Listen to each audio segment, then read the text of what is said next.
Big news. I have some important news for you. Interesting news. It's Blake and Aaron's Spilling the Tea with Sandy.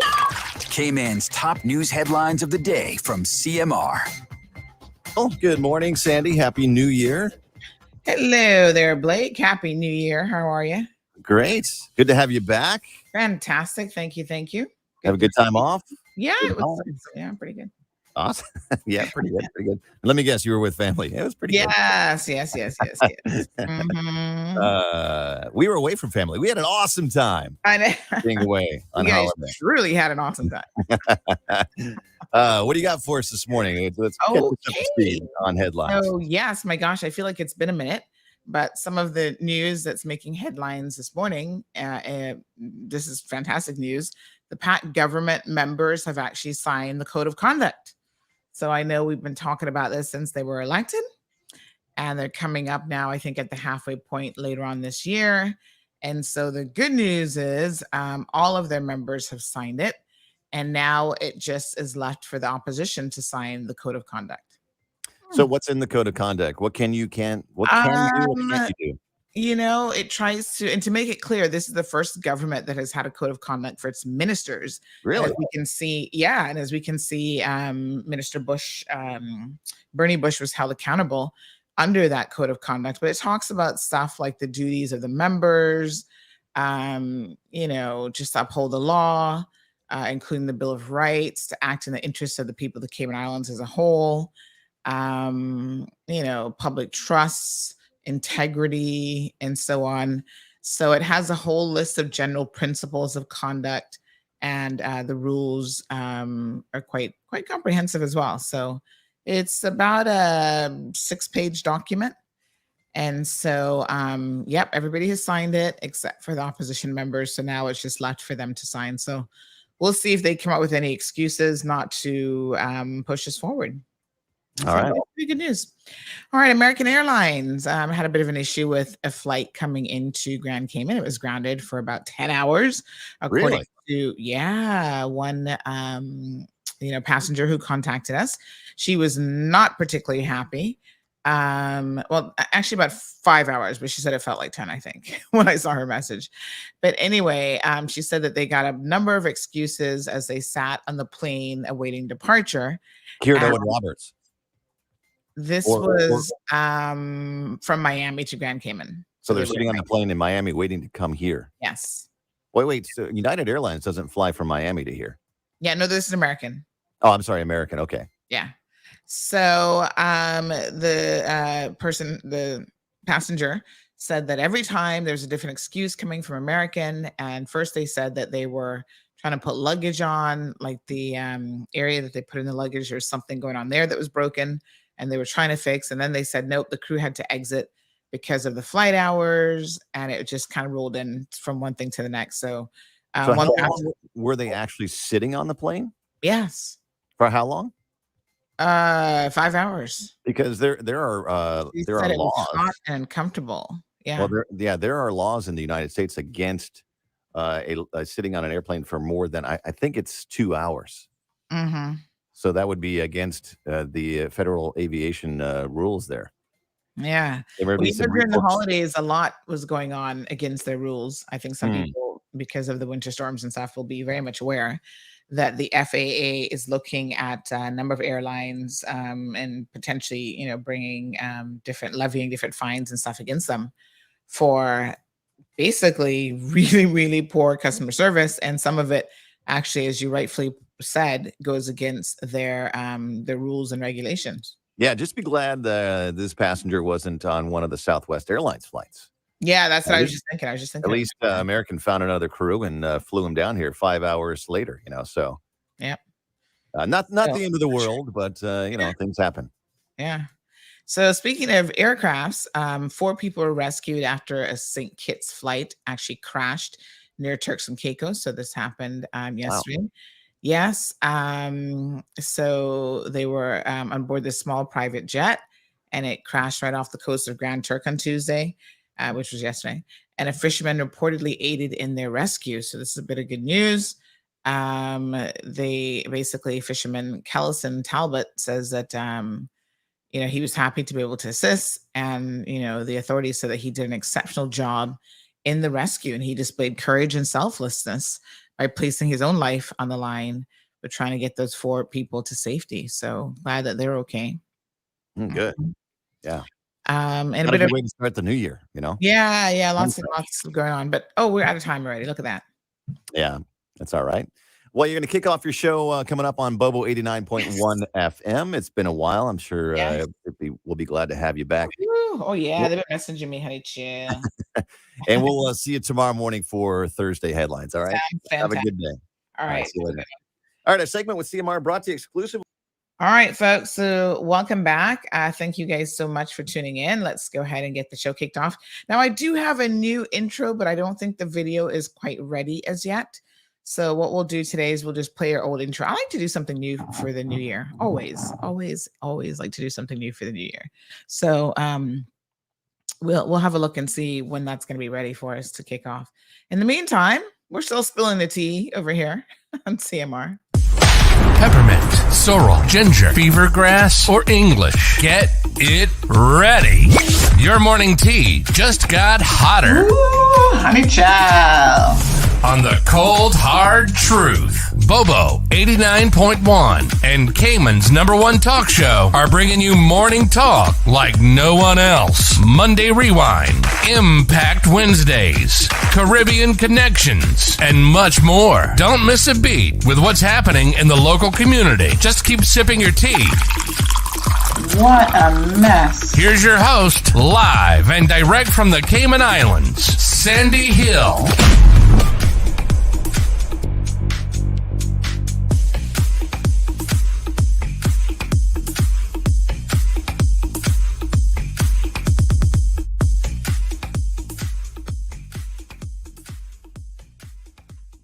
All right, folks, welcome. Happy 2023. Let's go ahead and we got Miss Stacy in the background there. Sorry. Let me turn my camera off. Let's go ahead and get this show on the road. Let's get started. I missed you guys, and I know for sure that you missed me as well.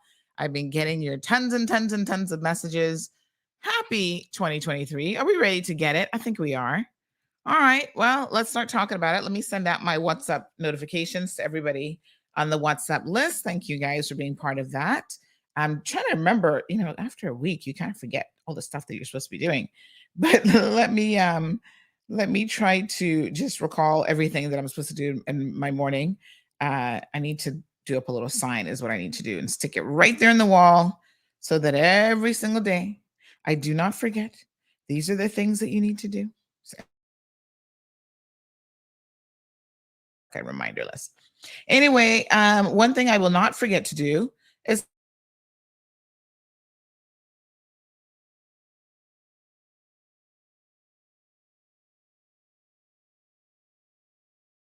this is taking its time. There we go. We got Miss Vernita, who was messaging at 12:01 in the morning. Miss Vernita, I don't know what you're doing up at those hours, honey, chill.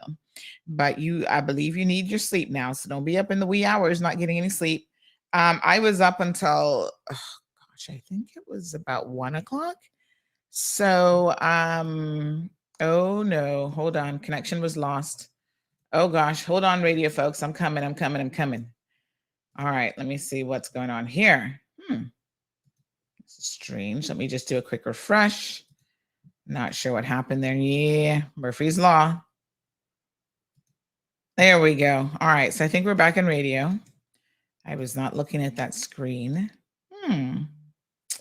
All right, so I think we're good on radio. Yeah, somehow check the connection was lost. I don't know what that even means. But okay, we're good, I think now. Okay, so I was just saying, what was I saying? Oh, yes, I was up until a little bit last night, got back in late yesterday on a flight. And so trying to get caught up with everyone. And as I was doing my bits and pieces, I actually saw Miss Vernita messaging. And I thought, what on earth is Miss Vernita doing up at midnight messaging in the chat section of the show? She's a super fan. Good morning, Miss Vernita. How are you? And she's saying, I pray all God's blessings upon all of us for 2023 and making it the best year to show more love and unity to make Cayman a better, to make a better Cayman a better world. So let's hope so. Good morning to Carmelie. So good to see you. Happy New Year. Thank you for the welcome back. So I'm going to tell you guys a little bit about my Christmas. It was Christmas. I was, trying to get off island earlier than I did. And there was a little bit of a mishap with Marlon's work schedule. So he was not able to go. Oh no. Oh, I just got a bit of sad news there. Oh, that's sad news for the new year. Oh gosh, that's so sad. So yes, I was going to say that I was hoping not to be here and not to have to do anything like cooking Christmas dinner, but that didn't quite work out. So we end up having our Christmas dinner on the Monday.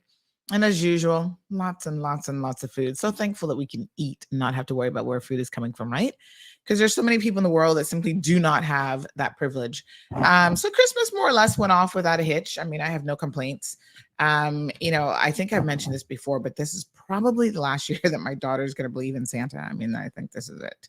There's no more hoodwinking her because she was already like, does Santa really exist? Or is he just a man in a fat suit? And I was like, I wasn't about to lie. So I said, you know what? I said, just believe one more year. Why not? Yeah, just believe one more year. So, yeah, but I don't think that after this we're gonna have her believing anymore. So, as a matter of fact, she's really caught on because you know what happened? We wrapped presents early. We had stuff under the tree early. And she's like, but wait a minute. This says this was from Santa, but this present was already there. And I thought, was it? You see, we didn't do the whole midnight thing because I was like, oh God, I can't even take the stress. So yeah, we're getting some condolences this morning. I was going to tell you guys about it. So yes, I think this is definitely going to be, even the tooth fairy. She's been questioning about the tooth fairy. She's like, the tooth fairy didn't take my tooth last time because I forgot to take it. I left the money, but I forgot to take the tooth. And then she found the other tooth where I'd hidden it. And she's like, why is my tooth still here? I thought the tooth fairy took it. Mom, are you sure it's not you and Dad just taking my tooth and leaving me $5? Last time she actually got $10 because, somebody's saying the video is blurry. Okay, is that on Facebook? Let me see if I can refresh. Morning, Miss Shanna Lee. How are you? So let me do a quick refresh for Facebook folks. But anyway, kids grow up.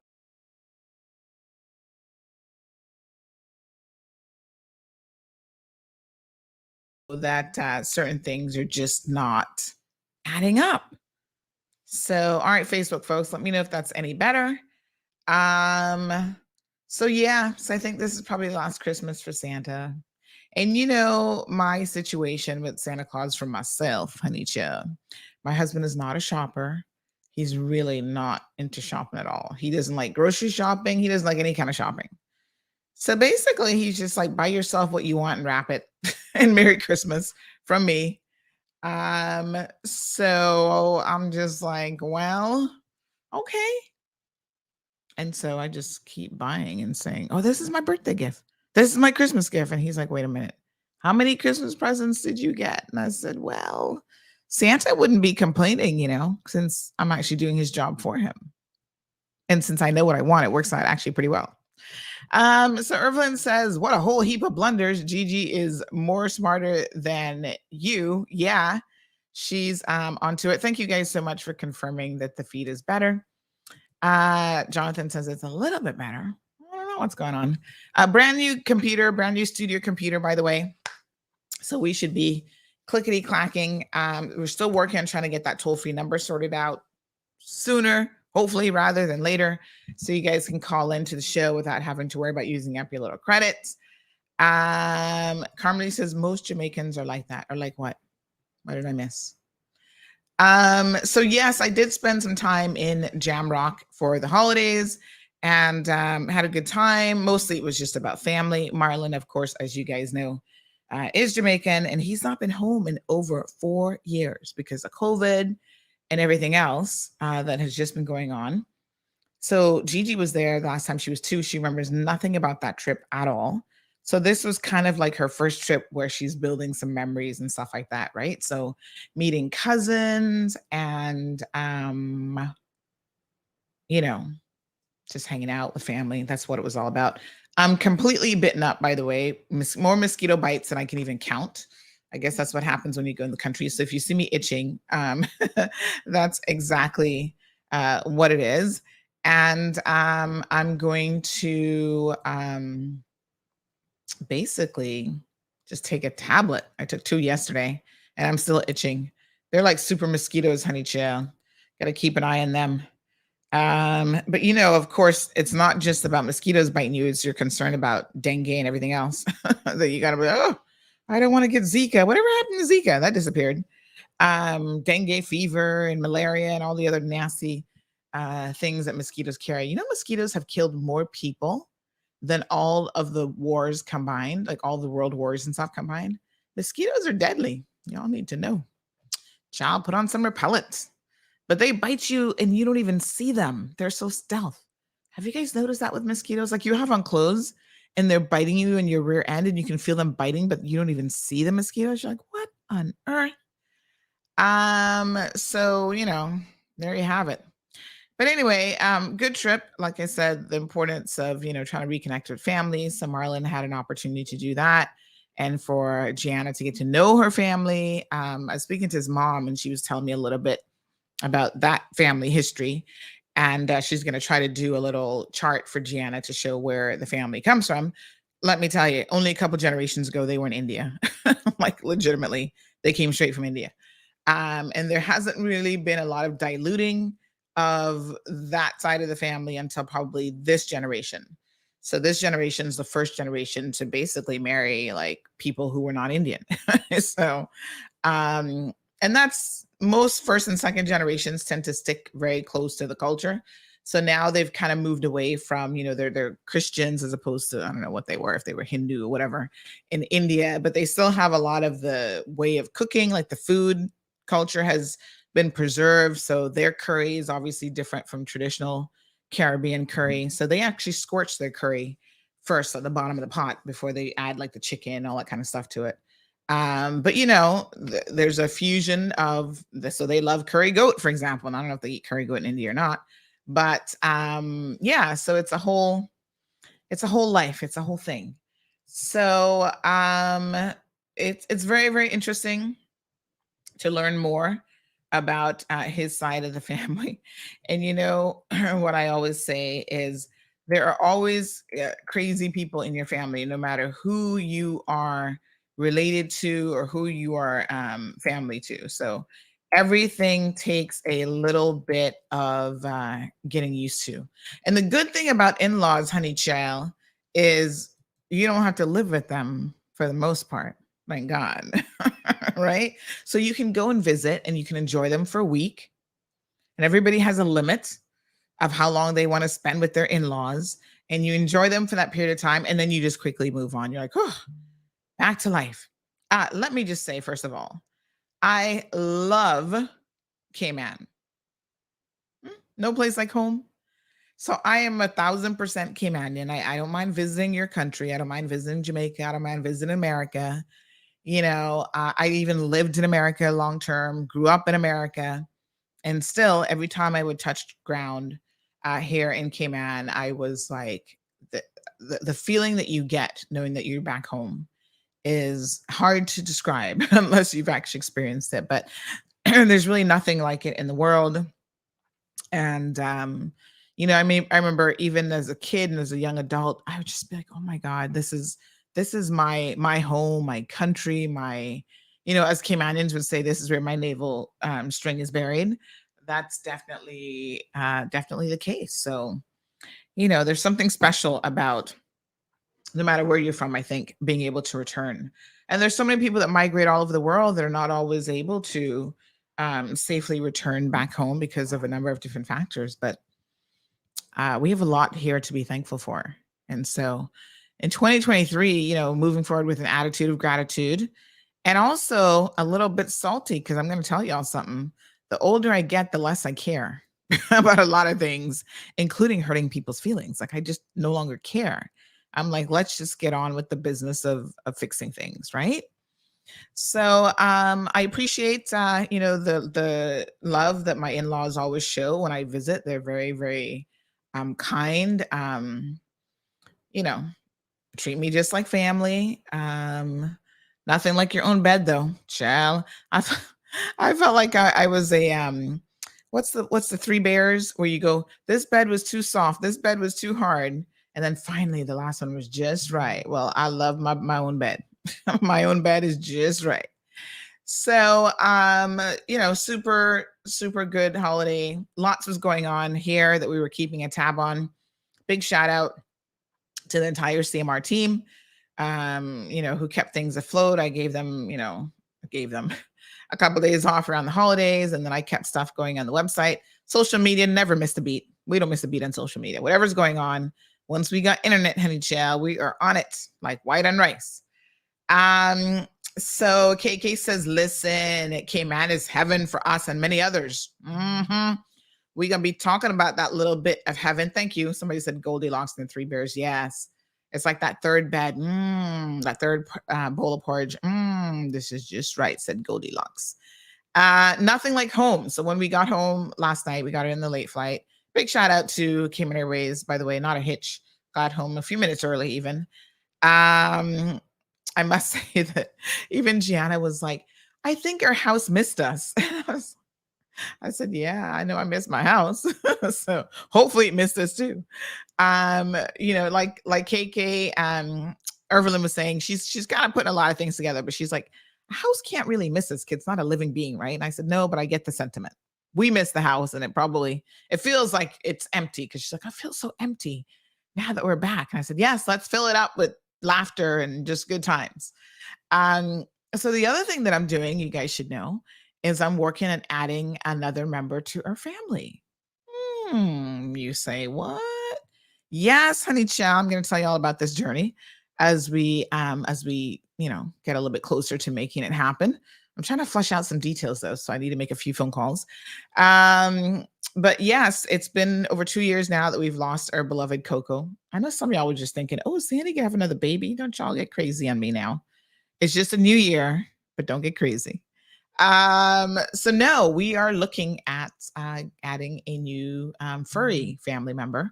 So I'm super, super excited about that. You guys know I love, love, love, love dogs. I'm not much of a cat person, although I think some neighborhood cats have adopted at least my car, because every night one is underneath the car marking his territory, honey chill.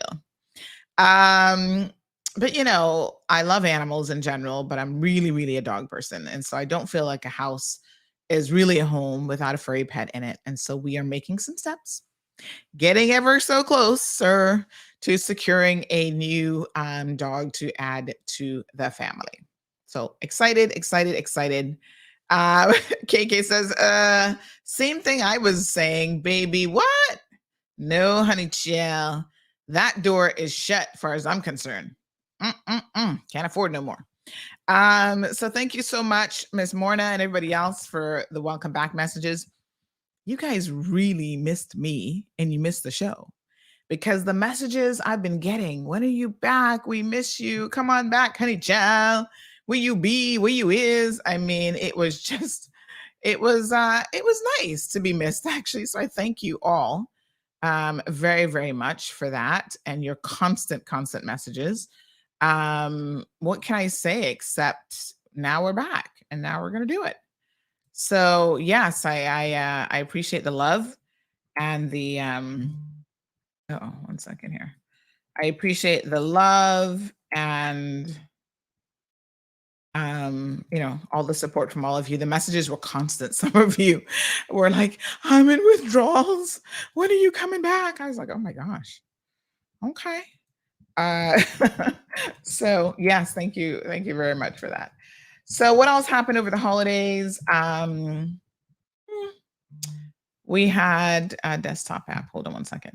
So by the way, because it's a new computer, I'm still kind of downloading the little bits and pieces that I like to add to customize my PC experience.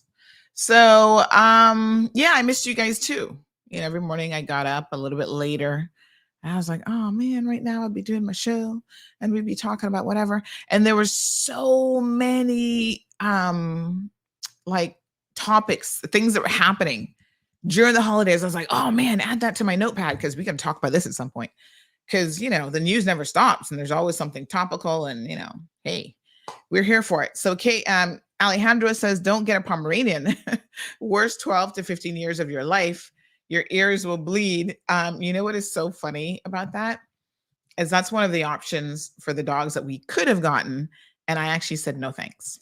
I'm not really a fan of Pomeranians. Now, they're a little bit too yappy for me. And I agree with Alejandro. They kind of have this yappy personality. And also I'm looking for, because supposedly, according to the doctors, I do have allergies to like pet dander and whatever. So I really should even have a pet, both cats and dogs. But I'm like, when they told me that, I said, really? I've always had dogs, but maybe that's why I always kind of have sinus problems too. But yeah, I love dogs. And so I'm like, nope, I can't not have a dog. But now I try to pick some that are a little bit easier on there's no such thing as an allergy-free dog, but there's some that produce less of the shedding of the coat and all that sort of thing. So yep. So we're gonna make that happen this year. We are working very, very hard on that. So I'm just excited to get that off to a good start, hopefully. So I'll let you guys know. Like I said, the journey has just begun. Well, I've been not just begun, but I've been on it for a minute now. And we are looking to to hopefully get a new dog in our life. So we're already thinking about dog names. We're gonna get a female. Everybody seems to prefer a female dog around here. What can I say? So KK is asking about the breed. She says she has a Maltipoo. So Coco was a Shih-Poo, which is a Shih Tzu and Poodle mix. Best dog ever. I mean, she really was an amazing dog. And so all I can say is I think I'm gonna stick with that breed. She had a personality that was like none other. She was such a great dog. So Andrea, good morning to you. Happy New Year. She says, yes, you were missed, looking for greater, better things for CMR for 2023. So listen, one of our, things that we like to do around here is we actually really enjoy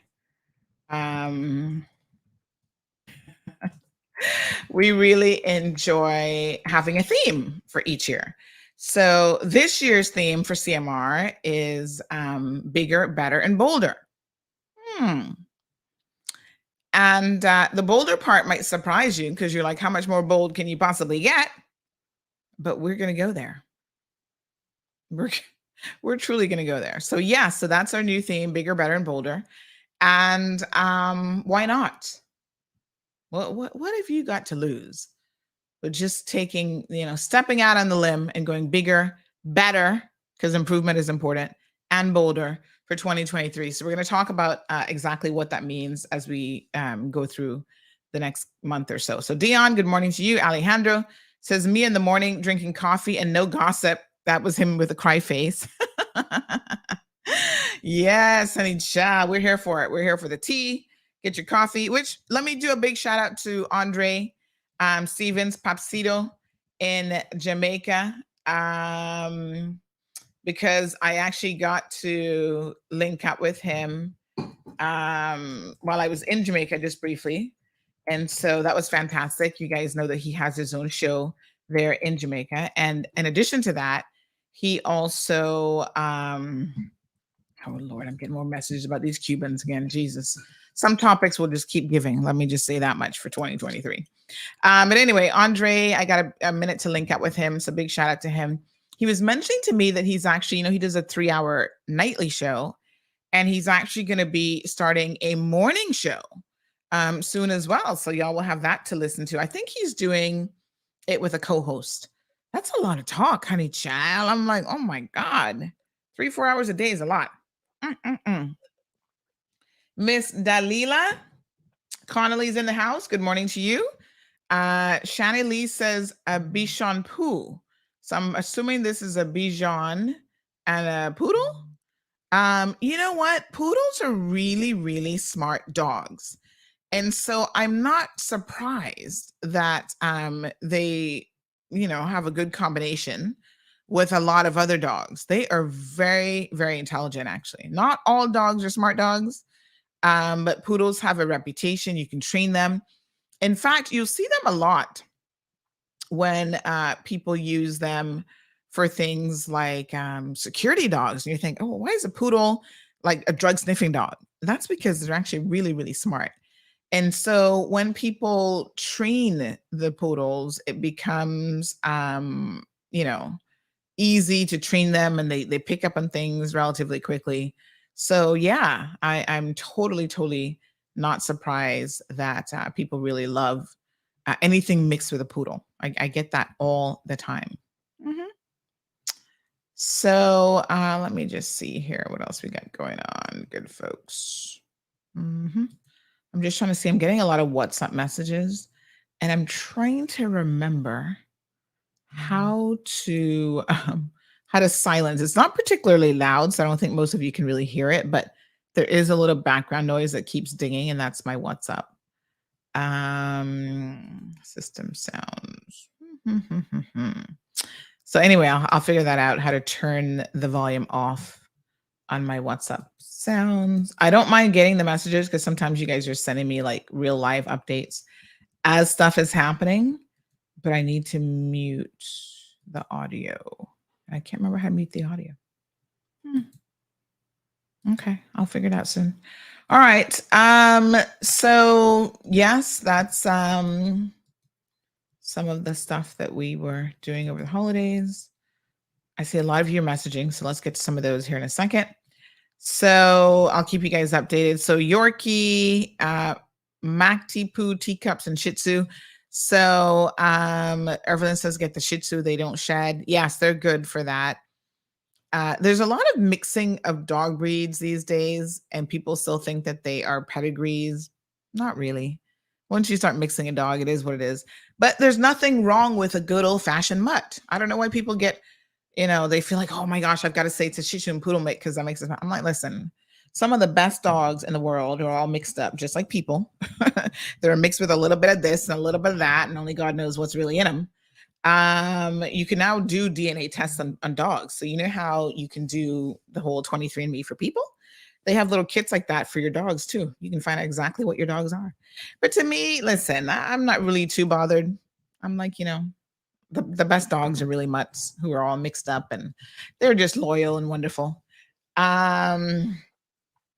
So Alejandro says if you mix sardines in their diet, they don't shed much and first stays shiny. So, do dogs like sardines though? Buenos dias to Miss Elizabeth. She says Feliz Año. Thank you so much. Appreciate it. Miss Wanda's in the house. She says male dogs are usually best for female owners. Female dogs for male owners, so they say. I haven't had a male dog in a while. The last dog I had was a female. And I've had 2 male dogs before. And I find that, I don't know if it has anything to do with whether they're male or female dog, but I do find that when you're in a house, dogs know who to listen to. So like Coco used to listen to me. And then when Marlon showed up on the scene, she kind of like didn't listen to me anymore. So I would tell her to do something. And honey child, she just looked at me like, yeah, okay, you're not wearing the pants around here anymore. But if Marlon said it, like he was like, come or whatever, she's like on point. So, I don't know. I don't know, Wanda.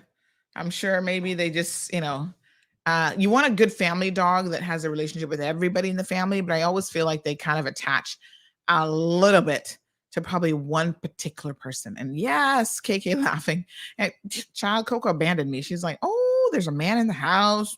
Let me go see what he's got going on. But thank you, Miss Wanda. She says, glad to have you back. Zambula says, let's hear about the robberies and convenience marriage. Oh, child, we got plenty of time for that now. It's just January the 4th. We got lots of time for that. Good morning, Orville. Happy New Year. Selena's in the house. She says, Happy New Year. Missed the show so much. Welcome back. Happy New Year, everyone. Teresa's in the house as well. Happy New Year to you. So Shani says, yes, my baby is super smart and great emotional intelligence. Yes. Hello, Robert. Says, glad to see you back. Thank you. Paul's in the house. All these welcome back messages. Miss Iva's here. She says, Happy New Year to you, Sandra, and to all my Cayman and peeps. Hello, Miss Stephanie. How are you? So Aliano's here. He says, CMR is back. Happy 2023, yo. Hello, Cece. Says you were missed. Aw, thank you. Yes, we are back in action, Alejandro. Miss Barbara is here. Andrea says the only thing I'm looking forward to in the new year is to survive the new year the way the world is going. Oh, Andrea, we're going to do more than survive, honey child. We're going to grab the bull by the horn and ride it to pieces. Lady Demas, I've been trying to start getting these names right for 2023, says good morning and happy new year to everyone. Stephen's in the house joining us from the UK. Beautiful Diamond Princess is also here. Who else have we have? Tommy. Hello, Tommy. Good morning to you. KK was asking about jam. It was good. It was good. You know what I find about Jamaica that's so interesting? The topography. Stony Hills, that part of Kingston. I love when you're driving through that because of like the stone walls and how they're done. And then all the foliage makes it very, very interesting. I feel like I've been transported somewhere else. It kind of gives me a Central Florida vibe. There's certain parts of Orlando that's really, really thick with that foliage that almost covers the entire street. And so when you're driving through it, you feel like you're driving through a funnel of foliage. And it just, listen, Mother Nature adds her own special touch to everything. You know, mountains and ravines and valleys. And so when I travel to places, I love the topography and taking pictures of just like Mother Nature because, you know, so incredibly amazing. So I went to Dunn's River Falls. That was the first trip there. So that was pretty cool. And guess what? Saw Caymanians at Dunn's River. What are the chances? Actually pretty high because, you know, a lot of Caymanians travel. So I saw a couple there. They were part of a guided tour group where they were all holding hands and they were like, hey, and I was like, hey, go figure. Hey, Chantel. Richard is in the house. Miss Brenda's here. Good morning, Miss Brenda. So yes, child, you see Caymanians all over the place these days. But yeah, the foliage is really, really, really nice. Jonathan, hello. To the other Jonathan. Thank you, thank you, thank you. But like I said, Cayman is flat. We don't have the most interesting topography in the world, but it's still home, you know. Let me say this as well. A lot of the same issues that we're dealing with here are not unique. I keep saying this. I know y'all don't believe me, but I keep saying this. Not unique to the Cayman Islands.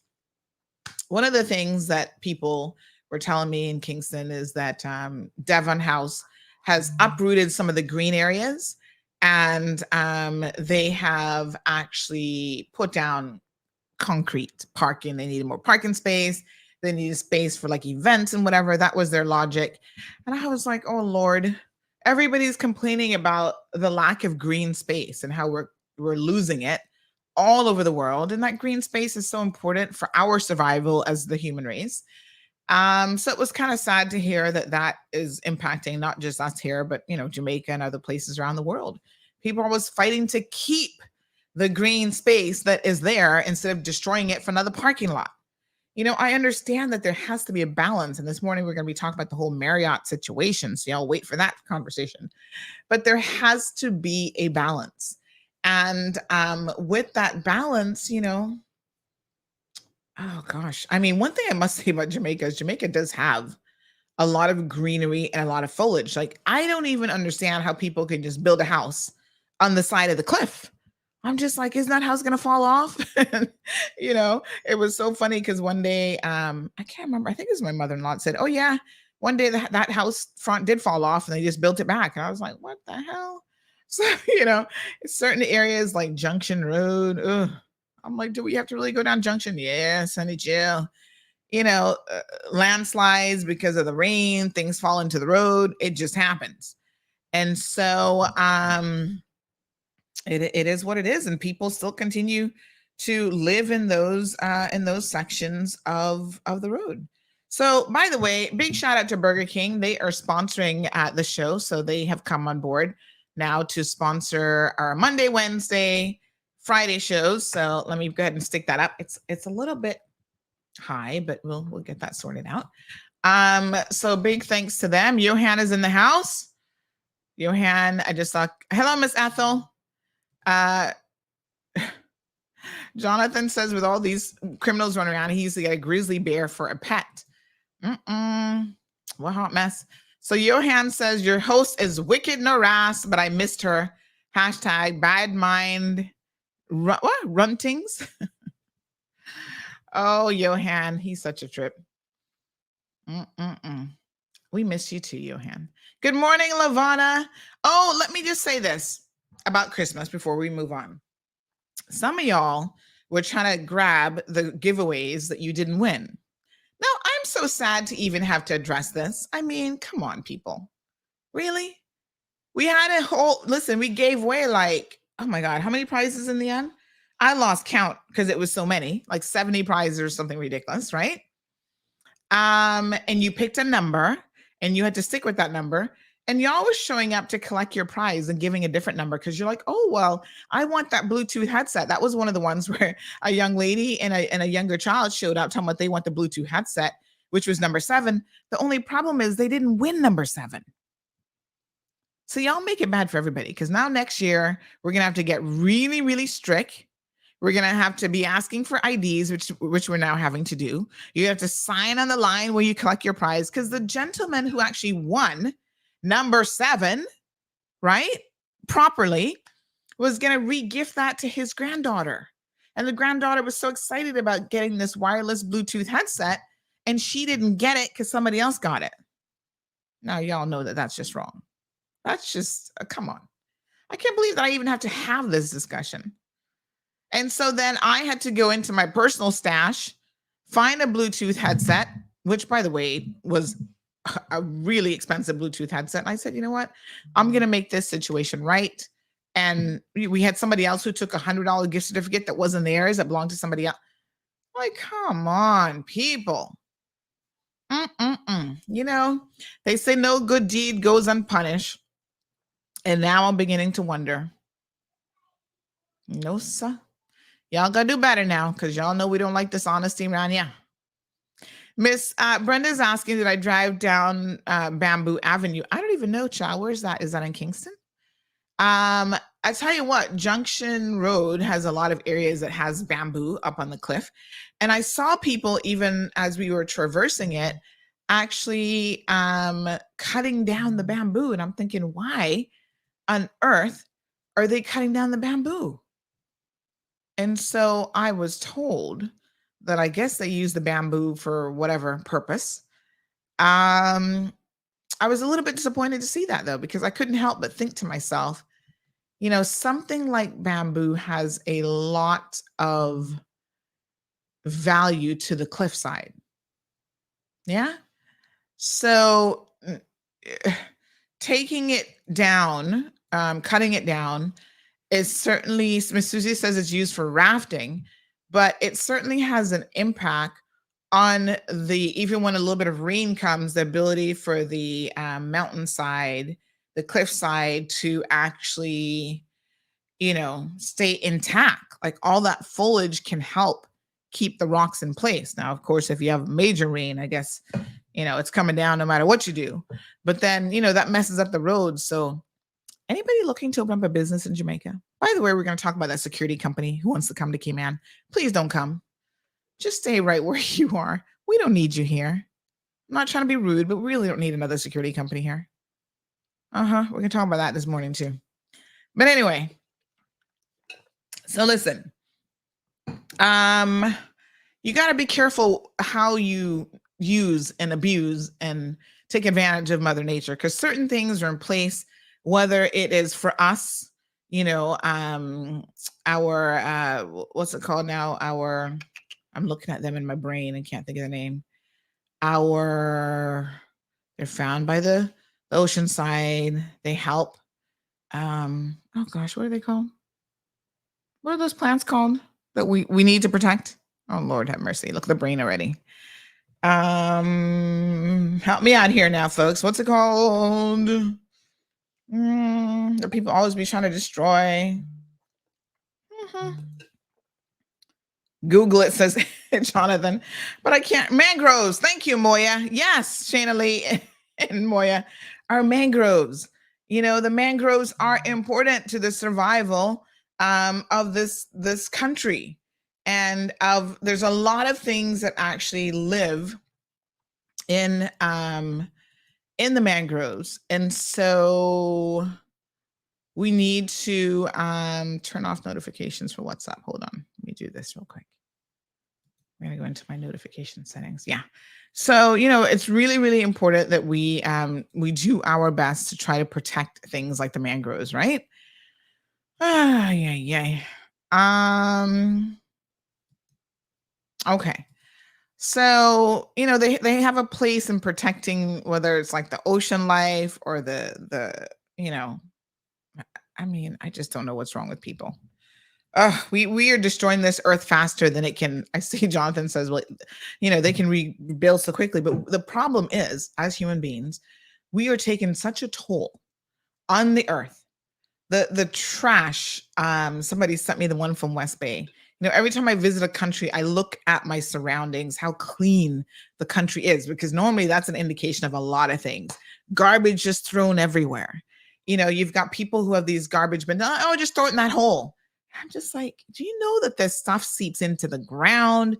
It impacts our drinking water. It's not good for Mother Nature. Plastic doesn't just disappear. There's so many things that we need to be doing a better job at. And we just think, oh, Earth is ours to use and abuse and to throw everything at. And we're all okay with it. I'm just like, Lord, have mercy. Alejandro says, actually, bamboo takes about 5 years to sprout and a few months to grow. I tell you what, Jonathan, Johan, we're coming to that in a bit later on. Bamboo is one of the fastest growing plants. Well, nothing is faster than a human being with a machete or a big cutting device, because we just destroy everything. Shannon Lee says, I remember using bamboo to make kites as a kid during my vacation in Manchester. Oh, that's nice. Good morning, Miss Sanya. How are you? Welcome. Happy New Year. So, yes, the mangroves, they are another dire need of some help, some protection. Alejandro talks about how they hold together the coastline with their roots. And people keep cutting them down. Yeah. Huh. All right. So let's get into some heavier topics now. So first of all, let me congratulate the PAC government for finally signing the code of conduct. This is good. Don't forget, folks, you can call into the show 936-BOBO. It remains the telephone number, 936-2626.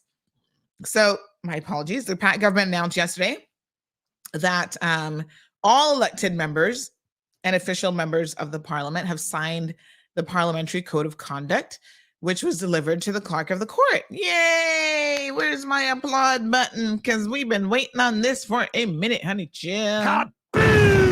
Yes. Good for you, PAC government. Hallelujah. There you go. We've been waiting for this. It was promised. Premier Panton did promise this, and he's delivered. But of course, he can only deliver his government. So listen, the truth of the matter is, I feel like sometimes Premier Panton is a little bit too nice. Child, he needs to hang out with me so I can teach him a little something about being salty and rude when it's warranted. Now, I'm not a rude person by nature, But there's sometimes when you got to be feisty, honey child. You know, people like to take advantage of you if you're not. Y'all didn't get the memo. I'm telling y'all, this is truth. If people think you're a fool, they take your, what my aunt used to say, they take your sweetness, your kindness for, what's the term she used to use? They take your kindness for weakness. Yes, right? And so sometimes that's exactly what's going on. People see him, he can be a little bit soft-spoken, although I am quite sure that Premier Panton has a salty side to him, honey chill. He one of them from Savannah, you gotta keep an eye on them, honey, because they be salty and you don't even know that they're being salty with you.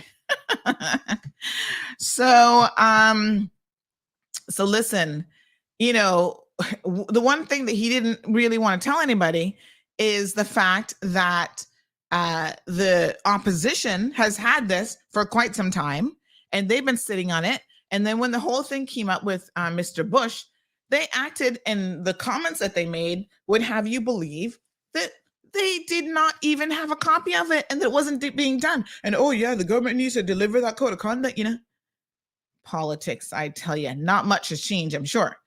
So I'm like, what? They've had it all this time, but you see, Premier Panton didn't want to call him out. He didn't want to put him like, yeah, they've had it. They've been actually the holdup because we're waiting on them to give their comment, their feedback, and they have done zilch, nada, zero with it. And I'm thinking, why don't you just tell the people this? No, we don't want them to look bad. I'm like, really? If the truth makes you look bad, then you got a problem. That means that you are simply not doing what you're supposed to be doing. But you know what we say around here? Tell the truth and shame the devil. We don't care who the truth makes look bad. Just do it. Anyway, the whole document is here. It talks about a number of different things: official travel, upholding the code, sanctions, gifts, respect, rules of conduct. We're going to spend, I think, a day dissecting it a bit more. But needless to say, it's decent. Honesty. Woo, some of y'all could work on that. Holders of public office should be truthful. Oh, Lord. Imagine if we really held them accountable for that. Some of y'all would definitely be getting fired. Some of y'all from West Bay, you're less than truthful. Remember how you wanted a certain position and you lied that you didn't want to be Speaker of the House? And we were right here saying, yes, you do. And you out there lobbying people, and not just lobbying people, but you were threatened to pull the government apart because you wanted Speaker of the House. And you lied, even to your own supporters. And you had your supporters messaging me about Sandy. She not gonna lie about that. And I said, really? Y'all a fool. Y'all are a proper fool. Educated, but still a fool. What do you mean? You think I would make such a bold statement if I didn't have my facts in order and I could not back it up? Some of y'all want position just for position's sake, and you've not even earned it. I told y'all in 2023, I'm going to be saltier than ever.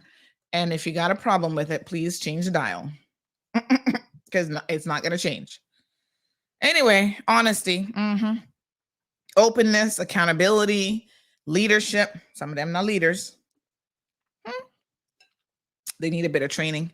A selflessness. Lord Jesus, that's number one on the list. General principles of conduct is the heading. Selflessness. Oh, God. Imagine if all of our politicians were selfless. Ooh, honey child. What would we do with ourselves? We wouldn't know what to do. Because the concept of them being selfless is like, no, sir. Not going to happen. Well, on paper, it looks good. We're going to see exactly how it pans out for us. I'm curious to see. They've signed it. It's a first step, and it's a good step in the right direction. Openness. Holders of public office should act and take decisions in an open and transparent manner. Yes, sir. This gonna be something. I saw over the holidays, by the way, that Minister Jay was getting a little bit of flack for, not a little bit, for allowing McKeeva Bush to attend trips in some sort of official capacity. Apparently, we, the people, were paying for it as some sort of an attaché or something. One day we got to break that down and talk about that, because I suspected that that's what was happening. Couldn't get confirmation on who was paying for the travel. And I think CNS, kudos to Wendy, flushed out that story. And to this day, I'm sitting here scratching my head thinking, how on earth did we allow this to happen? Now, I'm pretty sure I've said this before, but in case we didn't get the memo, those of you who are newer elected officials, some of you, this is your first term, some of you might be in your second term now, you think you're the cat's meow. Let us remind you that the people actually voted and put you in public office. Let me also remind you that the things that MPs could do 20, 25, maybe even 30 years ago and get away with, we the people will no longer tolerate. So I don't know why y'all getting in McKeeva's backside and kissing his rear end and making him some sort of demagogue and thinking that, oh, you can follow his lead with the foolishness that he has done for the past 40 years. Listen to the people very, very carefully.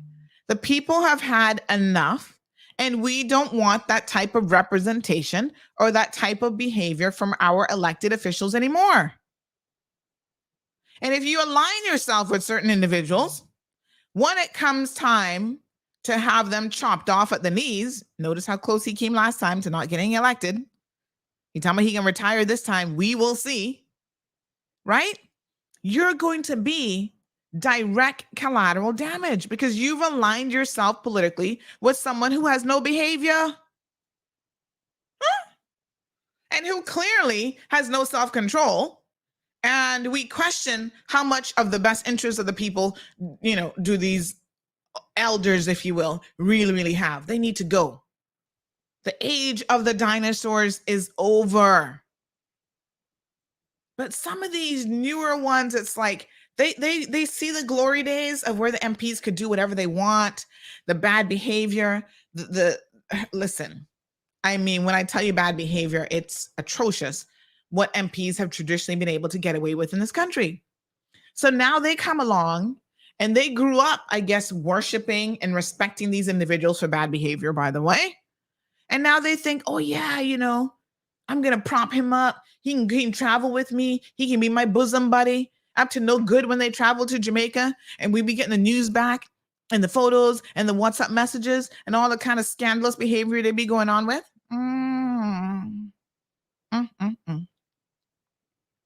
All you're doing is listen, it's like shooting yourself in the foot. It's not going to ultimately benefit you. And someone just said, let me just see this message here. Someone said, yes, honey child. And it's not just Mr. Bush. Jay is taking a whole entourage of people all over the place, including Jamaica, Honduras. Y'all listen, when you go to these places, you're not really that far from home. And people know people that know people that know people. Remember when they took the trip to Honduras?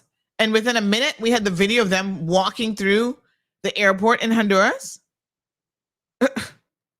Yeah. Because somebody knows somebody who knows somebody who knows somebody who knows my road. And then next thing you know, we get in the video. Talking about they get an escort through the airport. I'm like, oh yeah. And this was right after his last incident. I'm like, why is he there? What is wrong with you guys? Oh my God. Sometimes you feel like they must have brains made out of coconuts. Not much meat some of them got in their head because it don't make no damn sense. Anyway, we'll see. Because I think they're very much understanding the point that we not really into this the mix up with these old heads. They need to go for a reason. Yeah. Well, somebody says, speaking of prizes, where and when can I collect mine? You need to get yours like yesterday. We were hoping that you guys would have collected them before Christmas. Miss Irma over at Miracle Brokers has been gracious enough to allow us to use her facility for the prize giveaways. If you've not gotten your prize yet, folks, go today. I don't want to inconvenience her anymore, right? Her business, they're busy, they got stuff to do, and they've been kind of helping us out. So please go and collect your prizes.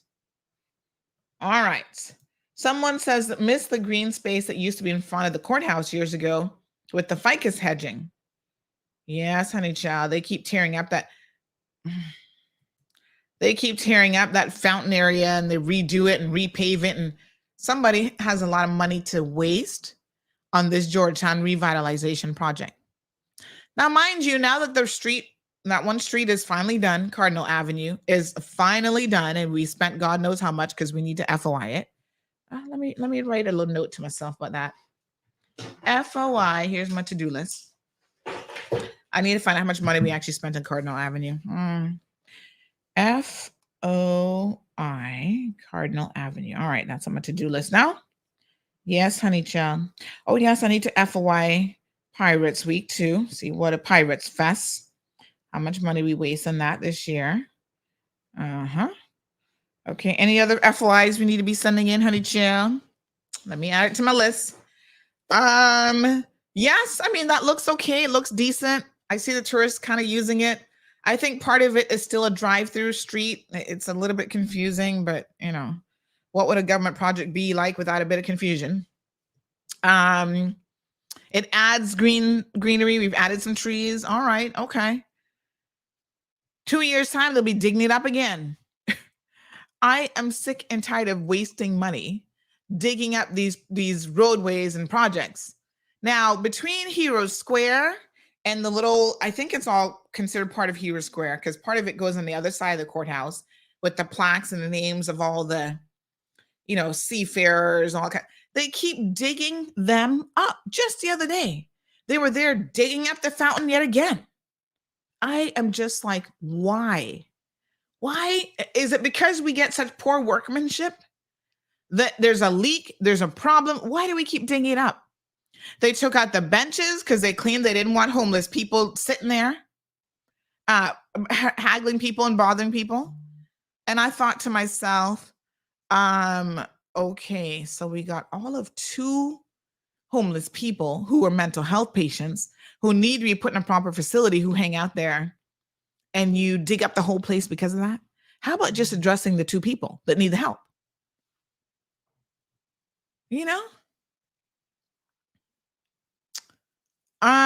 It's ridiculous, to be quite frank and honest, because we just keep pumping more and more money, and a lot of us are not understanding the logic of it at all. I hope in this code of conduct it talks about wasting the people money, because we need to talk about that.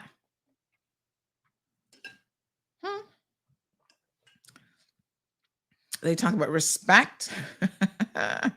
Yes, honey child, we can break that one down here in a minute, because I have a few questions about what's going on with the protocol office when it comes to respect.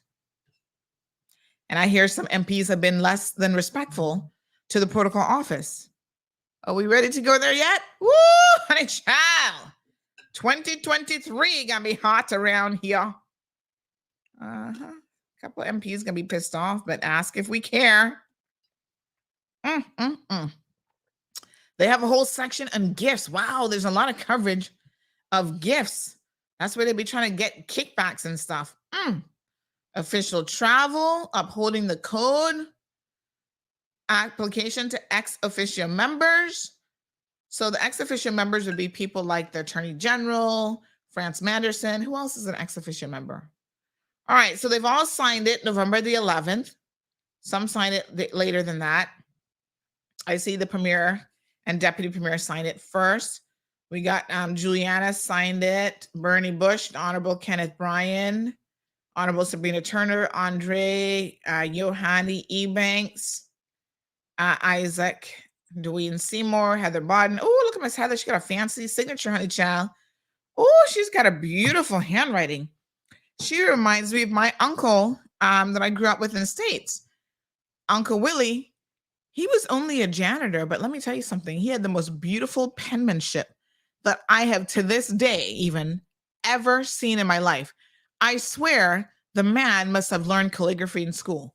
I have a letter somewhere. I've got it stashed away in my memorabilia section. I have a letter from him where he wrote me many, many years ago. And the penmanship, so flowery and beautiful. Her signature, and even look at how she writes her N in November. Wow, that's beautiful. He had penmanship like that. Absolutely gorgeous. Dwayne Seymour. Oh, that's an interesting signature. Yes, sir. And even Makiva Bush signed it. Look at Mac. You know I got look at Mac's look at Mac's date. What happened to the 6th and the 26th? It almost looks like he was gonna do the 5th, 25th, and then change it to the 6th. Y'all notice that? Can y'all see that? It's been changed. If I was a handwriting expert, I'd be like, this is interesting. And he's the only person. Here's something else. Oh, actually, no, Bernie Bush did the same thing. This is kind of interesting. Handwriting analysis. They both put a little dot after the year, the 22nd. See how Bernie put a dot right there? And Makiva did the same thing. He put a dot. All right, so now we got the opposition left to sign it. Opposition members, you have no excuse. France Manderson and Samuel Bolgen, they've signed it as ex officio members. Good. So I'm waiting to hear what their excuse is going to be, because they're going to come up with some sort of an excuse now about why they can't sign it. Oh, well, we weren't consulted, which would be a lie, because they were, and they've not provided any feedback on it whatsoever. Johan says, imagine that. PPM done nothing, nada, zilch, zero, but been bitter and behaved like spoiled children because they aren't the government. They failed to show up to Parliament and now make zero contributions to the Parliamentary Code of Conduct. Yes. Why are they even collecting a paycheck, Johan says? Well, y'all can change that in the next election, because I, too, have questions about it. Oh, Miss Brenda's asking about the increase in Cayman Airways baggage fee.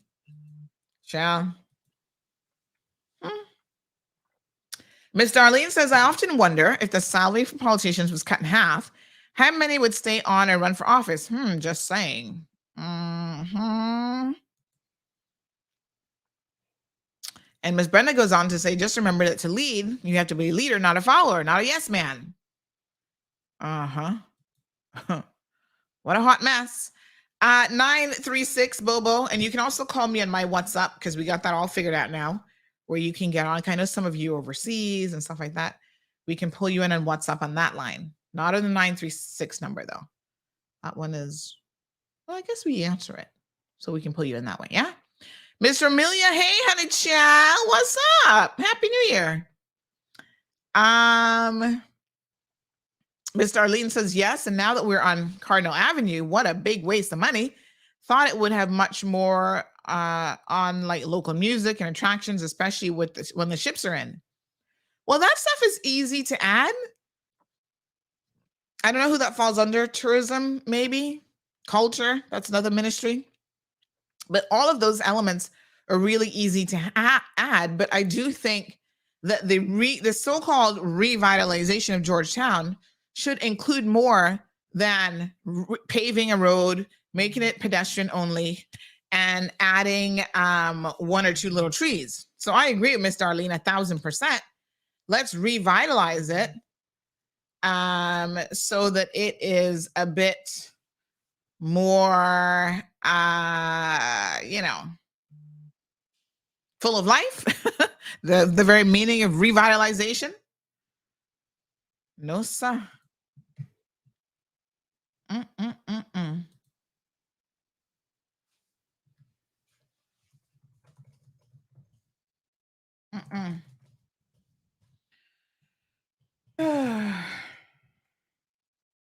What a mess.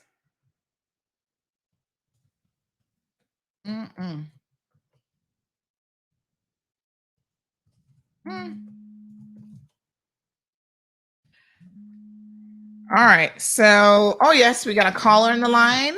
Good morning, caller. Happy New Year.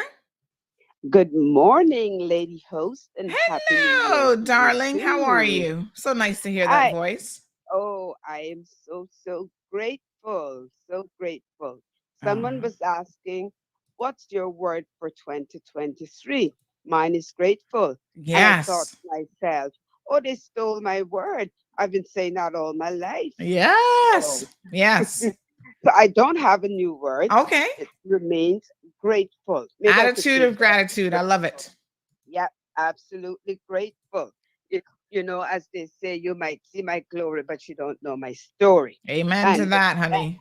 and with that said, I have every reason to be grateful. Yes, absolutely. Anyway, I heard that you went to Jamaica, Mm-hmm. and it's one of my favorite places in the world. I don't care what they want to say about it. I just Mm-hmm. love it. Just love it. Just love it. Mm-hmm. Anyway, love the food, love the scenery, love the people, love the culture, love that they are Jamaicans. They're not trying Yes. to be And you know anyone what? Can I else. just say, caller, that everywhere I went, even Dunn's River, I didn't see nobody else running Dunn's River but Jamaicans. But you won't Jamaicans see had the that stalls. anywhere. Jamaicans were the tour guides. That's right. Jamaicans were doing everything. I didn't see no Asians, no Thank nobody else. you. It was Thank you. Jamaicans at the That's forefront right. of, their And own and as country. and as they say, and we chat we language. Mm-hmm. Mm-hmm. Anyway, I love Jamaica. And Mm-hmm. like I said, I'm very, very biased, to Jamaica as, my favorite Caribbean island, apart from, Mm-hmm. home sweet home. But Yes. anyway, sometimes I have to wonder where I am when I am here. I sit up with no humor added to it. Mm-hmm. But anyway, I have two little things. But before I Mm-hmm. go any further, I would like to offer my condolences to Yes. Charlene and her brother Leroy and the rest of the family Yes. on the Thank you for passing that. of their mom, Miss Beauty. Yeah. So I Uh, was just getting, thank you for mentioning that because I was just getting a few messages this morning to yeah. say that McCharlene's mom had passed away. So as she's often here listening on the program. Hmm. We feel like we are family. And Yes, she's a part of the CMR family. yes, absolutely. We all want to Mhm. extend our condolences to her because I know she had Yes, been and there yes. caring for her mom, and it was just so sad to hear Mhm. that news today. Yes. And I would take that a step further to say that, and I don't mind. I don't think she'd mind me Mm-hmm. saying this. Mm-hmm. That if anyone wants to reach out to her, Mm-hmm. offer any kind of assistance, because Yes. it's just her, and I believe she would really appreciate that. Yeah. Not just condolences, but just to ask, Mm-hmm. Mm-hmm. if she needs assistance with anything. So Absolutely. just a little bit of time is sometimes a big Yes. help. And So even sometimes when she'd call in on this show, we could hear her mom in the background, and she'd say, yes, "Mommy, I don't yes, come, I don't come." yes, And yes. it's difficult being a caregiver for a Mhm, parent, I think, especially, and an mhm, elderly member of the family. But that time that you spend with them mhm, becomes part of your life and your daily routine. So I'm mhm, sure poor Charlene is at a loss for what to even do without her mother. I mean, anyone who mhm. loses a mother knows that feeling, Yeah, but even more so when for many, many years, you would have been there for them as their yeah. caregiver.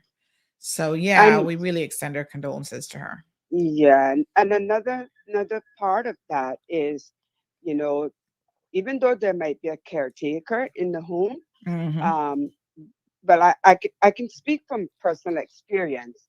With my mother, um, she had a caretaker, but my sister was really her unpaid caretaker because, Hmm. she was very, very attached to that daughter.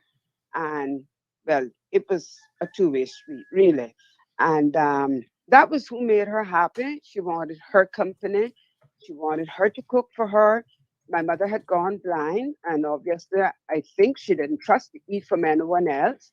And that was the daughter, the child that she wanted to be around her, and it became basically a full-time job for my sister. Mm.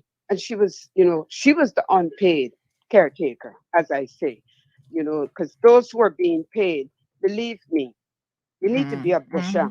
to make sure that the right thing is doing. And imagine the elderly person now being blind and they can't really see what's going on. But anyway, as my sister says, I'm the Rottweiler, so I was keeping watch. Anyway, so moving on, um, about I guess I should say the shortest one first, which is this increase in luggage fees. This Cayman Airways.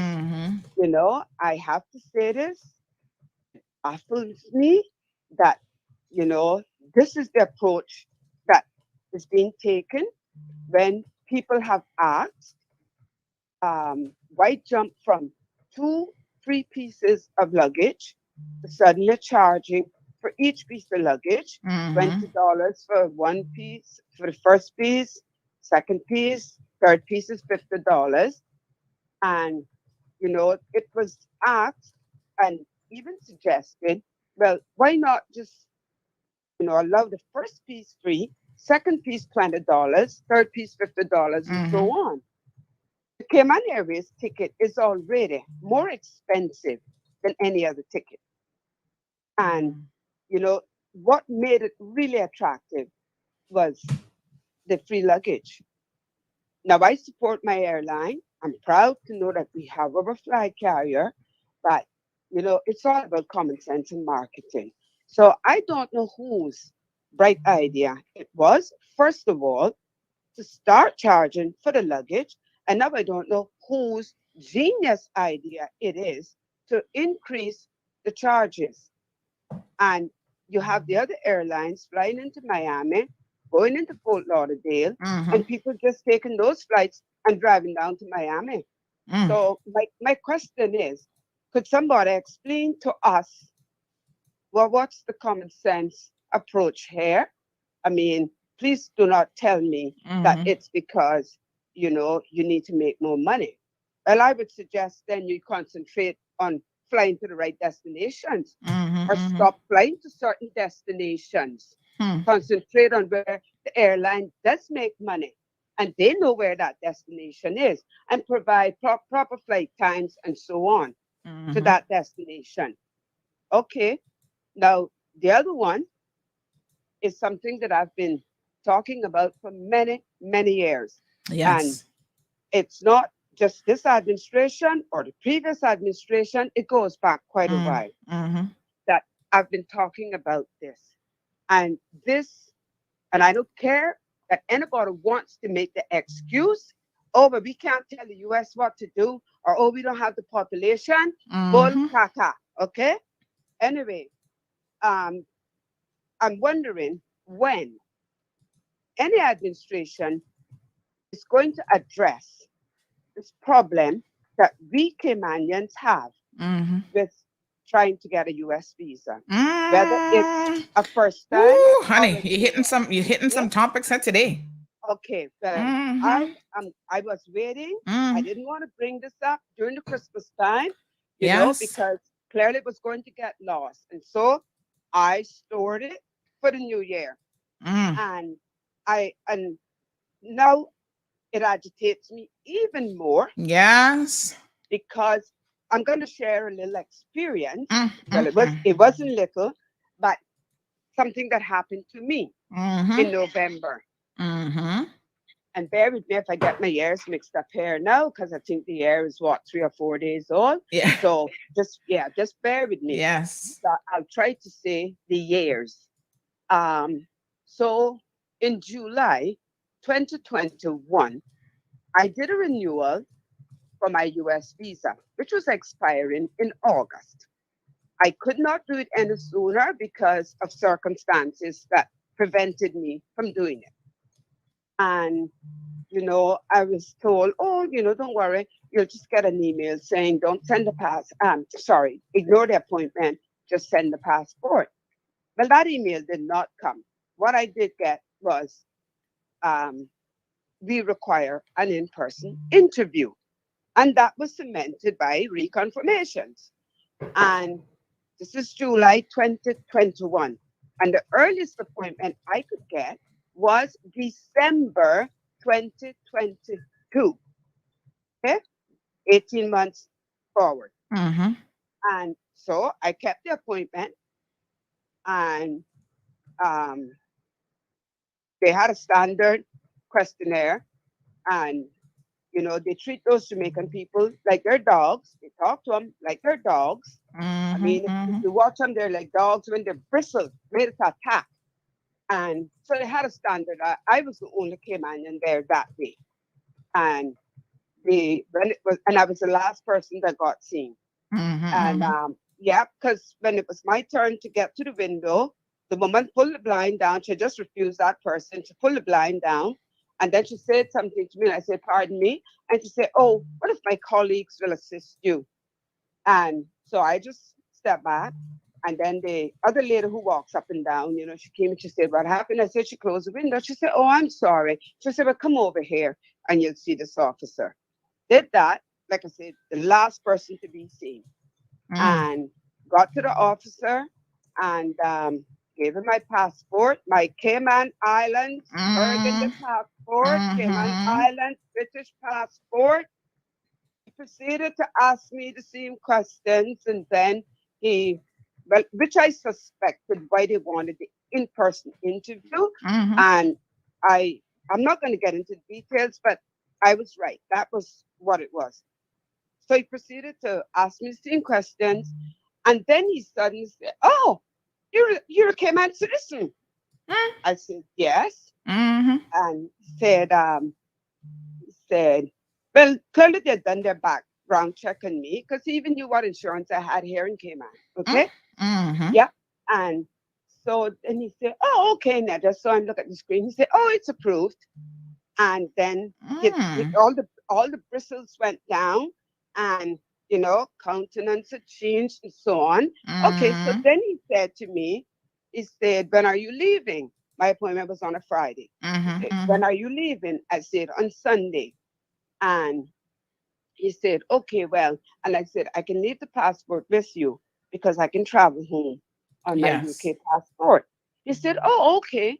And he said, all right, well, we'll send it to you. So you'll get your passport in about a week. I was looking around in there and I noticed I didn't see the DHL desk anymore. But let me just back up to say that when you're now making your application, you are being charged up front for DHL. Okay? Yes. And you get your receipt for that. Anyway, so but just to make sure, I said to him, okay, so where do I go to pay? Oh no, that's all taken care of. Normally they give you a little ticket, a little thing, with a thing on it stating that you did get approval. And I didn't get that. I just kind of figured, trying to go paperless. And then I said, okay, so do you need me to give you the address where to send my passport in Cayman? Oh no, we have all that information. I said, okay, thank you. I left and I came home the Sunday, and that Wednesday, I received an email saying that my passport was ready to be picked up. So I'm saying picked up. Picked up from where? Anyway, so I was responding. Well, it was one of these do not reply emails. And I went through a whole pile of stuff I found. And after contacting people, got an email address that I could write to. I called every phone number that is listed there. You don't get an answer. And those that you do get an answer from, it's really not for Caymanians. It's designed for other people. Anyway, and I even ended up calling the passport office here to see if they could assist me. Okay. And anyway, calling.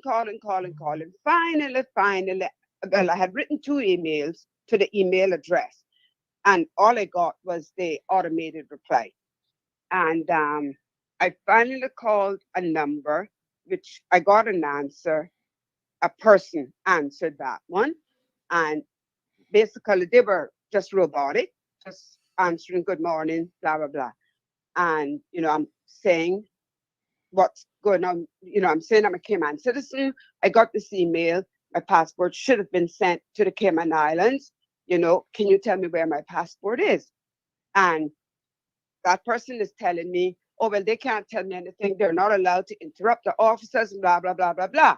Okay, that was the first time. Then, as I kept, waiting for a response to one of my emails, because I'd written two by that time, still no reply.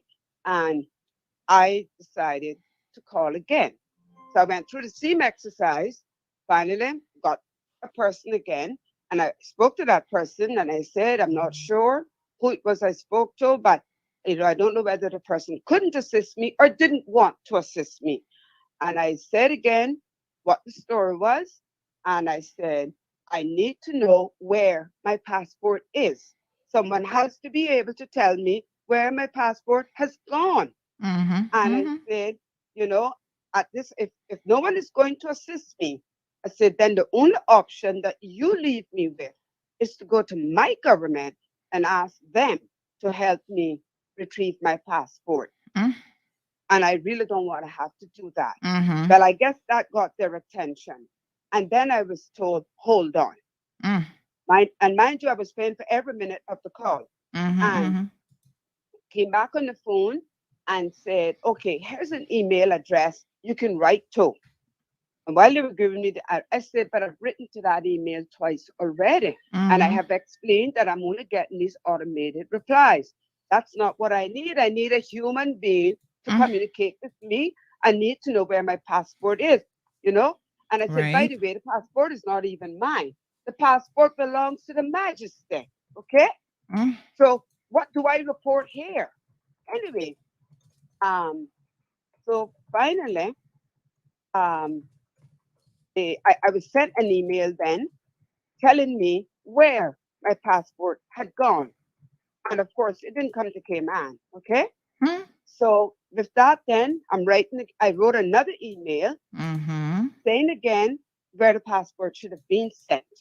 And, I have the receipt that I paid DHL. And by the way, I paid for 2 legs to DHL. I was already losing one because I left the passport in Jamaica. And so by this time, I'm frantic and spoke to someone here. Luckily, someone at their office was going to Jamaica. They had an appointment there. And they said they would ask that person if they would be willing, to try to collect my passport for me. Because I know you can do a third party pickup. And did the letter, got it notarized, all the specified attachments were notarized, did everything. And even printed the email and stuff. And, with the address now where they sent my passport. And the person was leaving the Thursday, their appointment was the Friday. So the Wednesday, I got another email. And that email said, oh, we can request a recall on your passport. Before I could reply to that, I got another email that said, oh, we have done a recall on your passport. And before I could reply to that, I then got another email the Thursday morning saying, your passport is now back. So just to kind of wrap it up a little bit. So the bottom line is there's a lot of communication issues that are happening in relation to trying to go through this process. And so your recommendation then is government pushes to have this process done locally. Yeah, well, like just to say, as they say, all that, how does it go? All is well that ends well. And the point I'm making here is, apart from it being a very expensive process, just to go to Jamaica and, get to the embassy, and then something like this now happens, because I've never heard of this happening before to anyone. And, it could all be avoided. And no one is going to tell me that this cannot happen in Cayman, because I remember back in the 60s, these people used to come down like quarterly. That's when they called it the government, they called it the administration building. And the one that burnt down. And that is where they had an office there with Miss Beverly Panton. And people just went there and they were granted visas, US visas, not waivers, visas. So no one is going to tell me that if they made this a priority for us Caymanians, that it can't happen. If we can have a US consulate office here, so attend to the needs of the Americans, why can't we have one here to attend to the needs of the Cayman Islands citizens? Thank This you is so a very, much. very expensive process, very nerve-wracking process. And I wanted to tell the story, and I'm sorry I took so much time, but it wouldn't make Yes, sense if I didn't give the details. So I I'm appreciate hoping it. that someone will look at this as a necessary thing to do for Caymanians. Okay? Thank you for allowing me I the really, time. really appreciate it. And And to the caller's point, and we did want to give her time. I know the story was a bit long, but we did want to give her time to try to explain what was happening because it definitely sounds like a bit of a back and forth. But to the caller's point, a couple days ago, someone messaged me as well, just yesterday, and they said, "Good afternoon. I know that you're on vacation. Happy New Year. Did you ever hear anything about Cayman getting its own Jamaica office here? Remember back in the days we could send our passport to Jamaica. I heard that today that Cayman office could I think they meant to say could be here. Could you please check this out? Thanks and blessings. Enjoy the rest of the evening." So I think that this is a sentiment that a lot of people have shared. Why can't we have, even for student visas, the handling of our student visas and other things, why can't those things be processed locally? Now, as I was listening to this caller, she reminded me that I have a bone to pick, and I don't even know who I'm picking it with exactly, because I think it might actually be the Jamaican representatives, but Cayman needs to push for this to happen. So let me refresh your memories in case y'all have forgotten, because I know how short memories can be. Remember when we introduced the requirement for Jamaicans to have a visa to come to the Cayman Islands? So if memory serves me correctly, this happened right after Hurricane Ivan, because honey child, we were getting all sorts of undesirables, not just from Jamaica, from Honduras and other places, because Ivan had just hit, and every Tom, Dick, and Harry wanted to come here and pretend like they were in the construction business and they were this expert and they were that expert, and they wanted to set up shop and take advantage of the good people of the Cayman Islands. And as a result, we were actually importing some known hardcore criminals. So the government of the day, and y'all have to remind me because I don't know who was the government of the day. I can't remember, but whoever it was. When was Ivan? I think that would have been, was that under McKeever's government? I can't remember whose government it was, but the government of the day, said we're going to now require visas for Jamaican nationals. Well, as y'all might recall, CMR wasn't around then, but I recall, thank you, Ms. Bonnie. As Bonnie said, it was 2004, and it was Mr. Bush's government. I recall the controversy, honey Jill. Ooh, Jamaicans were all up in arms. They were so upset. Oh no, y'all can't do this. And I thought to myself, hold on. Yeah, if y'all were if y'all were friends with me back then, you would know. I was like, hold on a second, Jamrock. Yes, we can do that because this is all about protecting our borders. I get it. You guys are right next door. We have very close history, etc. But hello, turn on your yard, protect your yard first.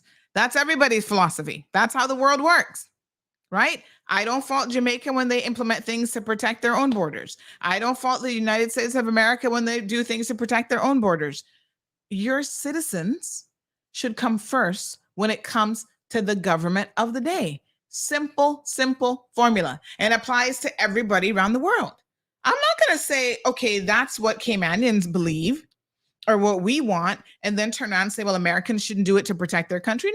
No. Now, I don't want y'all to think that this is xenophobic or that you're taking it to some extreme degree. No. That's not what this is about. We all have to understand how the world works in terms of migration, immigration. The United States of America, funny enough, I was reading an article last night about how millions of Americans are leaving America to go elsewhere. And you know where they go? This should be a trivia question. What is the number one country that they're actually migrating to? Y'all would find this interesting because I found it interesting because I was like, what? That was a bit of information for me. I had no clue. I'm like, Americans are migrating there more than anywhere else in the world? Let me see if I can find the article because it's very, very interesting. Nonetheless, right? Protect your borders. So this is something that as Caymanians we need to do. Well, Jamaica and all their saltiness decided that they were going to reciprocate the favor. They said, oh, you want a visa for us? Well, we know that you have to come to Jamaica to get your American visas, your student visas, your visitors visas, blah, blah, blah, to get into the United States of America. A lot of you guys are married to Jamaicans. So if you come here with a Cayman passport, we're going to require a visa for you. It was a tit for tat situation. And it was really unfortunate because it demonstrated the pettiness of the Jamaican government of the day. And again, I can't remember who was in power then. I don't know if it was JLP, PNP, PPP, PPEE. I don't know and don't really care who it was. But this demonstrated the pettiness of the Jamaican people. When I say people, I mean the government, not the average person on the street, right? So they reciprocated. They put it in place for us. Now, what has happened? In typical fashion, let me look at this thing about Americans. I'm going to tell you something. What has happened that's of particular interest, in typical Cayman fashion, we always water things down because y'all know us already. We can't do something and just stick to it and say, okay, we're going to put our foot down and this is what it's going to be. Oh, Caymanians not got a backbone. Yeah. Very little backbone. Let me put it that way. The backbone of, what's that little fish called that has bone in it? But the bone is so soft that you could just chew the bone and eat it. Like sardines, sardines bones are just really soft and brittle. That's a lot of Caymanians for you. We might have a spine, we might have a backbone, but it's so brittle, you might as well not even have one. The level of pettiness of reciprocating this milkfish, says Alejandro, was just really, really ridiculous. And so, yes, sprats, Miss Bonnie says, yeah, they're so soft, they're soft. That Caymanians feel. We're the sprats of the ocean, yeah? So they put it in place for us. And it was there, I think, for a couple years. And then Caymanians jump up and talk about, okay, then we're going to remove it for children and elderly. So it doesn't apply. I need to double check the age, but I think is it 12 and under or 15 and under? And then anyone who is older than, I think it's 70, no longer need to get a visa. We did that. Okay, makes sense. However, it was never reciprocated. Jamaica didn't say, oh, that's a little bit of an olive branch. Keep in mind that our government ministers, even in this administration, running to Jamaica every 2 minutes, kissing the rear end of who's the prime minister right now? Andrew Holiness, shaking his hand, dining and whining with him and his people, pretending like they got all kind of money and they flaunting their rear end up in Jamaica. No one has ever thought to say, oh, Andrew, my brother, my friend, since we all pretending now like we're going to be first cousins with people in Jamaica. It has occurred to me, brother Andrew, that you still have this thing in place and Cayman has lifted some elements of it. Why didn't you reciprocate that? Isn't that interesting? So let me make sure y'all understand what I'm saying. I have a 6-year-old daughter. She has a Cayman passport and a UK passport. I haven't found the time to renew her UK passport. So it's currently expired. She got a Cayman passport. I had to go get a bank draft for $100 and odd US. And I want to say thank you to the lady that works at the Jamaican Consulate. Very, very nice lady, very helpful. Because of all the holidays, I had to get it done very, very quickly. She accommodated me, same day turnaround, right? But Caymanian children, 5 months old, 6 months old, a year, 5, 6, whatever, we have to be paying money for our children. Yes, pay attention now. To get a visa to visit Jamaica. But Jamaican children don't have to get a visa to come in this direction. What is good for the goose is good for the gander. We're only asking for equal treatment here.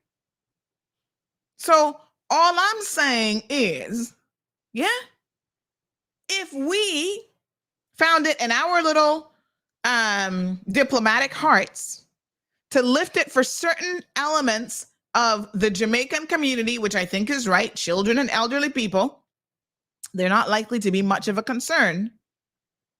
Why has that not been reciprocated in the opposite direction? So somebody just said, if you have a UK passport, you don't need a visa. I get that. That's not my point. My point is, Cayman has lifted it in the opposite direction. Why have they not said, just even as an olive branch, okay, because they only put it in place in the first place to be salty to us. Now I'm sitting here thinking, I wonder how much money, and I don't know how much it is, but I'm just wondering, they're actually making off of our people now having to even get a visa to go to, it dawned on me that maybe they've recognized that although they initially did it with bad intent, that this is a good way to make some money on the backside of the people of the Cayman Islands. I'm just wondering. Because, we put it in place for a reason, a legitimate reason. Now let's counter this and think about how many of you all are going to Jamaica with the intent of just being a criminal. I'm not saying it doesn't happen, because we saw one who tried to swim there. I don't know where the hell he was swimming really, but he ended up getting lost in the ocean. And then eventually years later, we found out he was in Jamaica and they ended up killing him there. So we got one or two that want to think they're gangsters and they're bad. Well, Jamaica, the place to send them, actually. I think we should have a deal with Jamaica. You just take the prisoners, because that'll solve that problem. Because they'll die in the streets like a dog. Because Jamaica, rough and tough, and not playing with them. Right? So Jamaica had no legitimate reason to begin with to even put a visa requirement in place, except they were just being feisty. Now, Chris Saunders, where's Mr. Saunders? He is quite friendly with the Jamaican folks, the Jamaican contingents, political contingents. We've seen photos and whatever. Minister Jay has connections in Jamaica now, we understand, doing farming, and they're meeting, and they're, couple trips already in his tenure. He's been to Jamaica. Minister Bush has been there for God knows how long. Why has it been the case that none of our government officials have attempted to address this issue with the Jamaican government? This is easy. Why are you over there talking about let's bring in bananas and plantain? Can we lift this waiver for children and elderly?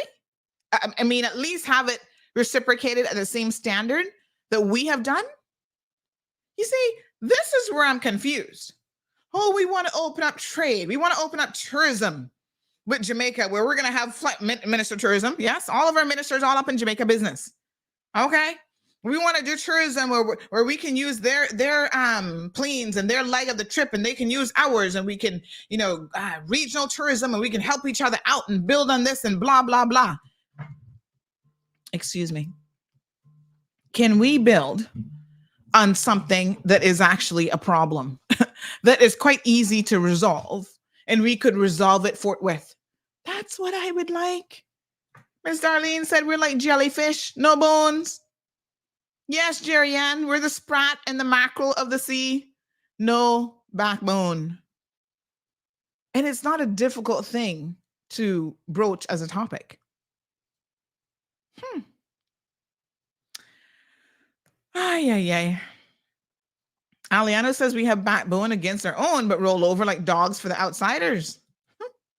What a hot mess. Strong Will says it wasn't petty. It needed to happen. You have criminals of all walks of life, and Cayman need to do more for their citizens to prevent them from going to other countries. Jamaica for documents for other. No, but I'm saying they were being petty to us.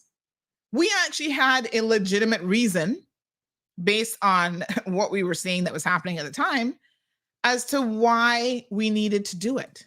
Jamaica only did it as a response to us doing it. And I mean, listen, that's their country. They have a right to do that. My point is, why would we run and go lift it when they were not even in conversations with us about doing it in the other direction? Y'all pay attention now, because apparently it's okay for certain people to do things in one direction, but heaven forbid if Caymanians try to do it, then it's a problem. Speaking of that, let me just get to another topic this morning.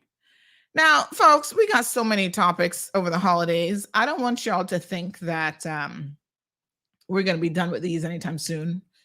We're going to revisit and dig deep into some of these discussions.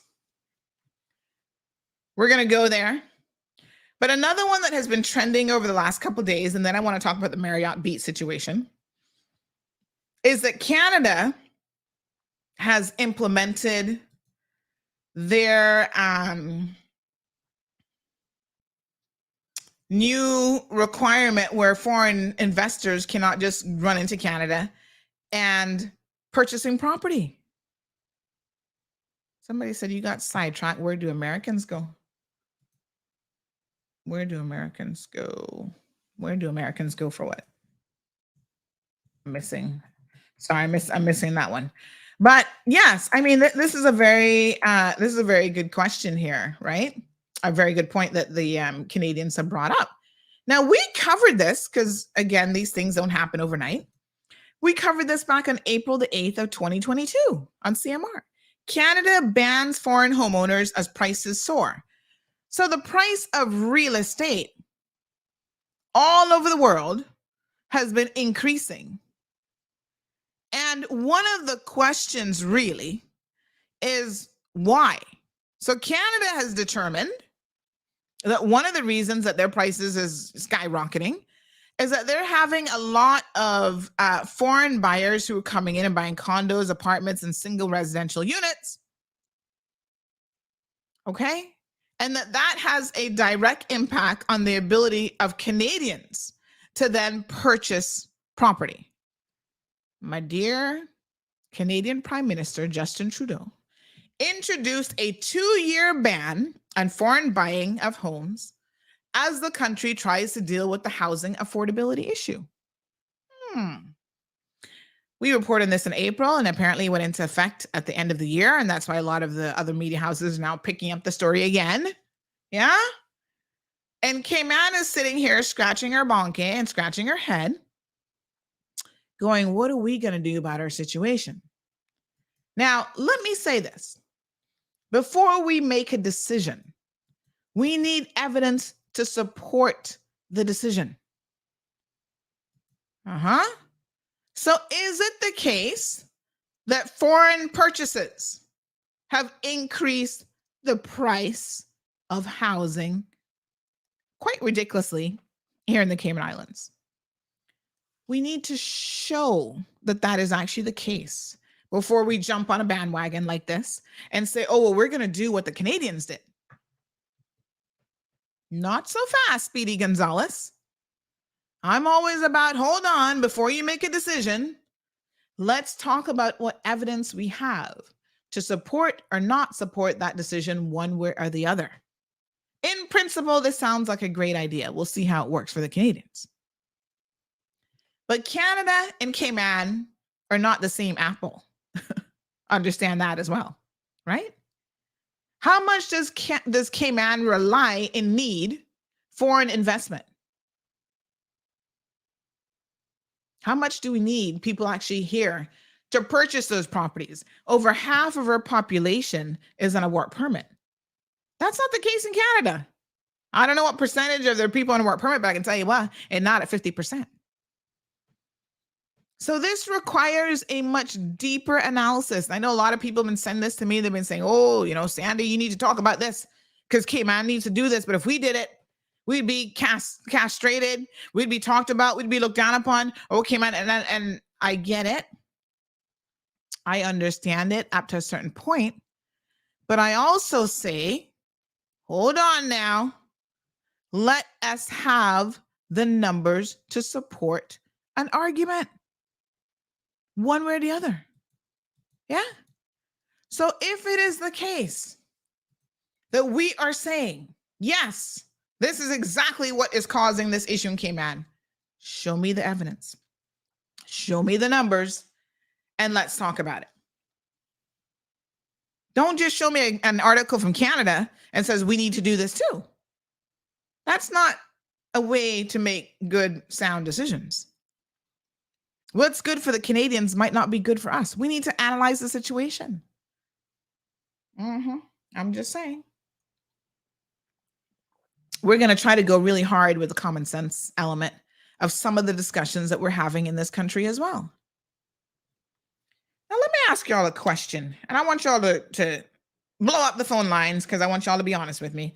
Because y'all know, like I said, what are we doing in 2023? Bigger, better, and bolder. Let me ask you a very honest question now. For anyone who already has property, I'm talking about Caymanians only, nobody else, right? You've seen the value in your home increase over the years, and it keeps going up and it keeps going up. How many of you wish to see that value in your home decrease and tanked? I will wait for your phone calls, 936 Bobo. Okay, 936-2626. Right now, your home is valued $800,000. How many of you Caymanian homeowners want the value of your house to go down to $300,000? Because you see, the people who really are having the argument are the people who do not yet have a home. That's our young people. They're saying, I can't afford it, and it's not fair. You're their parents, you're their grandparents, aunts and uncles, et cetera, et cetera.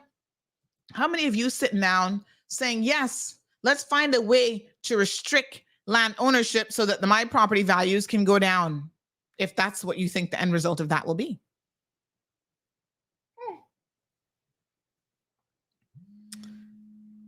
Right. The Caymanians that own rental properties, yeah, they're some of the biggest contributors to the problem right now, but they don't want to admit it. They're the ones who are jacking up rental prices in the rental market to a ridiculous number. Those are Caymanians. Good morning, caller. Hello. Yes, hello. Hi. Happy New Year. You can hear me? Yes, sir. Okay, Happy New Year, Santa. Happy New Year. Great topic you're on. Yeah, I was wondering about this Canadian deal also, but I want to say I'm Caymanian and I'm a property owner here. What you said, nobody wants to see their property devalued from the going up rate as it is now. But at the same time, remember, when this property value goes up, your insurance goes up, everything goes up. Yes, that's for sure. Because my property went up like 3 times over the last 3 years, basically. And it's very substantially where it went up to, and I don't see why it went up like that. Yes. You know what I mean? And it's costing me because my insurance is going up through the roof, and I've never claimed on my insurance. Never ever in over 13 years, I've never claimed on my insurance. But it keeps on going up. The mortgage keeps on going up with that also. So all these factors have to factor in to where we need to have something done about these properties that's selling. Like there's a property across from the airport fence, apart from Amelia's kitchen there, where they're building there, right? You know what's so appalling to me? Right up the road in Crew Road, there's a property there, a house with land selling for $375,000. The property I'm speaking about, that's right beside the government PPM building there. Yes. It's less than 875 square feet for $500,000. That's those condos that are going in. Those are condos. Those are matchbox. 875 square feet. It does, but you're in a noise zone. Where in the world that you live in a noise zone like the airport or in an industrial zone that you pay these prices? So I'm not saying that we can halt all property selling to all foreigners just like that. We have to do the homework first. But something has to be done. When last did you been into West Bay? And who do you have any idea who's actually building those condos? Are those foreigners or Caymanians? Those are condos. Well, matchboxes. Don't name them that. Don't All name right. them that. Those are condos. Let's call it a matchbox. Condos on West Bay Road. Who's building them? I don't even know. I didn't even request or inquire. Just the price was so atrocious. And that's a stone throw away up the road. You have homes that are built that have yards that you will actually own, because you will never own one of those that you're paying $500,000 for, because you're going to always be paying strata. So you never be an owner that's like paying property tax. So I want to know, why is it a whole home with a yard up the road costs almost half of what you have this little building costing? You have something with 14,000 square foot yard, 1,100 and something square foot home, costing you $375,000. Then you have 875 square feet that you'll never own, cost you $5.5 billion. Caller, let me stick a pin right there. Somebody says that they think they're going to be office spaces, but you'll never guess who's actually built. And then living quarters in the back. Guess who owns it? Guess who owns it? Somebody just tell me. Guess who owns it? Take a wild guess. If it's local, foreigner, whoever it is, well, I mean, wrong. Like I said, the chances are it's probably a local. I'm hearing it's a former politician. Boy, that's even more wrong. A former leader of government business. You see what I'm telling you? More wrong. That's even more wrong. So this is why we need a stipulation. Then, okay, we need to look at what Canada did. Now, let me also be fair. In this point in time, the cost of everything, including construction, has gone up. Right? 100%. So I'm not saying that these people are just sitting down making all kind of profit. In fact, a lot of developers are saying they're not even going to be building anything right now because they can't make any money. Because it makes no sense, because the cost of actual construction has quadrupled and gone up, 1,000-fold. So we have to look at the full picture, but at the same time, a lot of people don't want to hear this. But at the same time, a lot of our own people are the ones who are driving up the cost of everything in this country. 100% agreed, but we have to be proactive with this and notice that the land and the homes for the for the regular locals, which we are a minority already, is out of our reach. Yes. So why put it even further out of our reach by having these things? Take off the home ownership off of the status points. Take off these little stuff off of that. This is what's driving. I know of people who have never been to Cayman Islands that own mega property here. And the reason for that is because they're just investing the money. Right. This is an investment, but it's an investment for who? For what? It's just to hide money. Just look at it as what it is. It's just to hide money off the taxation. Yeah. Because once you buy a piece of land here, you don't have no property tax. You can leave it there for the next 100 years. The country does not make 1 more cent off of it. Yeah. So what sense does that make? Now, when your daughter and my son get older, how are they going to afford a piece of property unless you buy it now? Unless you buy it right now for them. If we can. How would your daughter and my sons and my daughter and the rest of the Cayman kids afford property here? And you know what is sad is that so many of our forefathers never even understood the value of land. A lot of our parents had land in South San and these other places, and they thought it was worthless. And they sold it for little or nothing. Yes, they gave it away. Oftentimes, again, to foreign investors, they gave it away for nothing. Didn't think that, I need to hold on for something for my children. Give them a piece of property, give them a piece of land, give them a piece of Cayman. Instead, we gave it all away. And we're continuing to do that. And we're continuing to sell it. It's Caymanians who own land, Why it happened. No, but I guess give a small idea of why that happened. Remember, from time begun, Cayman is still, we are one of the only nations that so prosperous that we import full containers and export empty containers. So when I say this, we have no natural resources apart from turtles that it is illegal now to sell. We can't sell them overseas, nothing. So we don't produce anything. So That's when you live in a society like this, any little thing that could generate money, you can try to do. Why do you think so much cars still coming here? Do you think it's hard for Cayman to put it on national transportation system overnight? No, it's not. It's only 76 square miles. But they would not do it because all these cars coming in is a revenue. It's called a revenue. If you take away that pillar, we have to find that money from somewhere else. Where are we going to find it? That is why I am all in when it comes to the national lottery or legalizing certain stuff so we can get more revenue. We need it. We do not produce anything for export. If tomorrow the world closes down, we're going to be the first to die because we're not getting that from nobody. How we can supply our own? It's impossible. So we have to realize that a lot of our forefathers sold land so that we could be here today. And that is a fact because they couldn't sell nothing else. They couldn't trade nothing else. And all the seamen in the world that Cayman sent to sea could not supply Cayman for what it is today. It's impossible.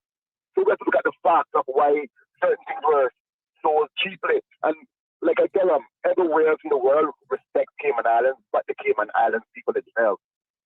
Everybody else is cramming to be here, and everybody else is respecting what we have here, but us, ourselves, because we were bred that way. Right. All right. Something from generational hand down. Thank you so much, caller. Really appreciate it. Thank you very much, too. All right, my dear. 936 Bobo is the number, 936-2626.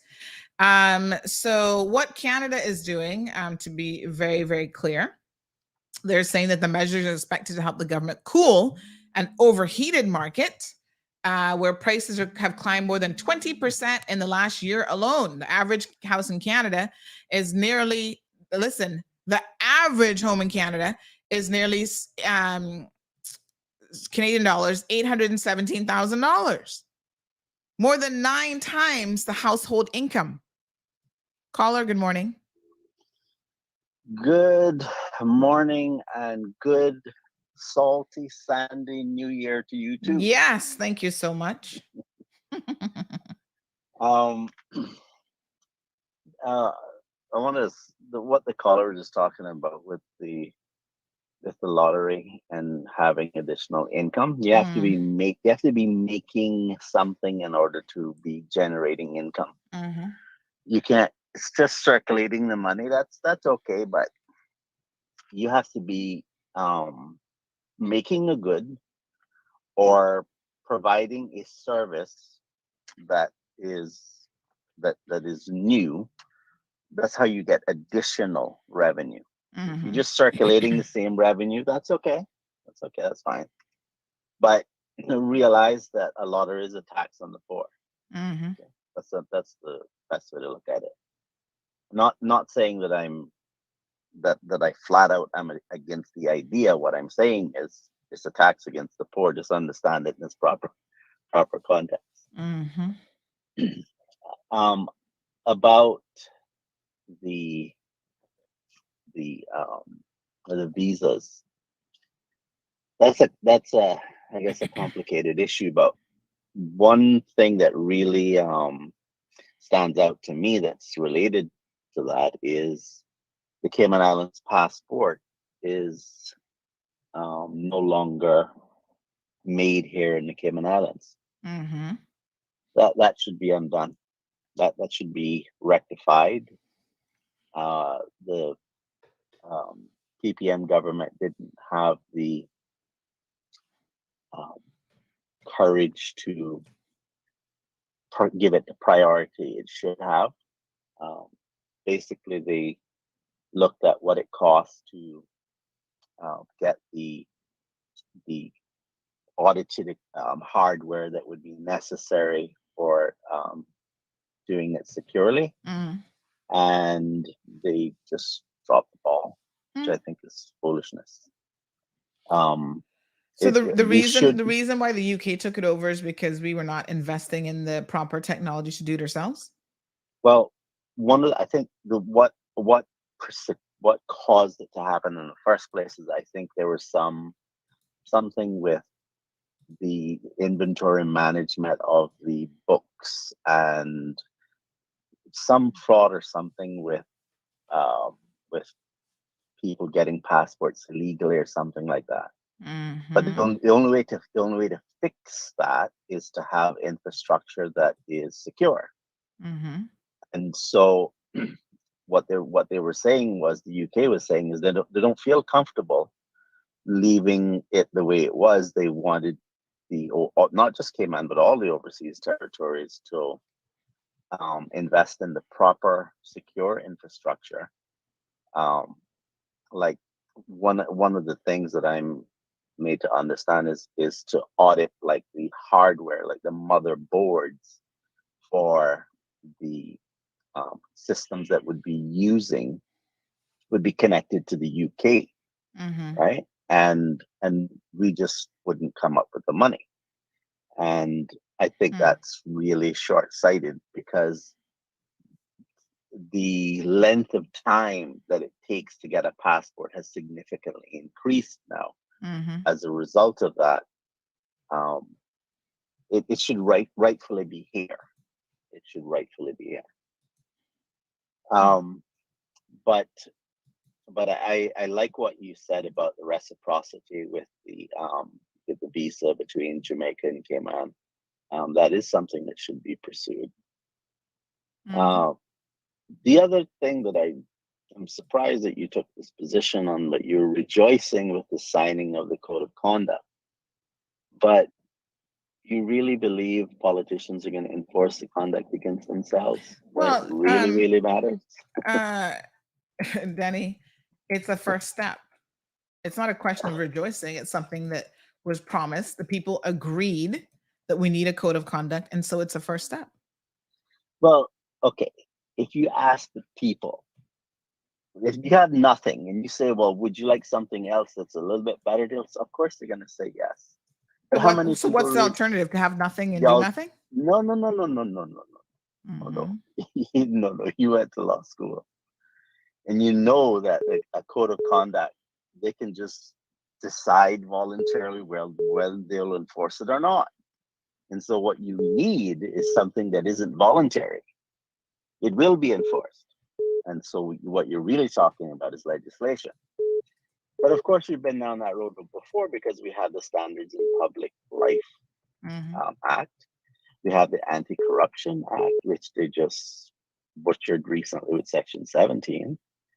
And we're rejoicing about a code of conduct is voluntary. I just think that people are too easily fooled. I don't think it's voluntary once they've signed on the dotted line. The Okay, whole idea is to get Parliament to actually adopt this code of conduct. So that wouldn't be voluntary. Everybody would be held to that standard. No, really. Okay, thanks for the laugh. All right, Denny. Thank you. All right. Good morning. Good morning, caller. Welcome to the program. Good morning, Sandra, and Happy New Year to you and your family. Thank you very much. Happy New Year. Happy New Year. Thank you very much, too. When I think of this, when we think of this, all we can do is to laugh. But I was listening to Miss Archer, and she is so right. In this day and age where we have all this technology and stuff, we thought that, life would be easier for each and every one of us. When I say easier, I mean in a way that we don't have to go through all of this, that even back when we didn't have the technology, and you were mentioning Miss the late Beverly Panton. So kind, so nice, no problems. You get a U.S. visa in less than a while. Now that we have this technology, life has become harder and harder and harder, and it's our own people that is doing it to us, unfortunately, when we go to get anything done. But we have spent a few days overseas. In fact, we spent Christmas overseas. And on our way back, we had a few things, and we always pack our dirty laundry in a box. And now this agent wants to know what's in the box. Okay, you can open the box. You have nothing to hide. You can stick your hand in them dirty clothes, whatever you want to do. Okay, get there. Where have you been? We've been to Florida and this little place in Florida. Where is that? I'll tell you where the place was, St. Petersburg. Where is that? And I laughed and I say, Russia. But supposing now that I was a foreigner or a tourist coming in, and he had asked, where is St. Petersburg? Oh, how does that look on us? We're hiring people that we live in right next door to Florida and don't know that St. Petersburg is in Florida, also in Russia. And he looked at me strange when I said Russia. I wish I had just left it like that.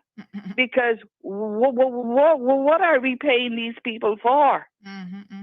They didn't even know what's next door to us. They don't even know that, but we're paying them good salaries. We're being made fun everywhere.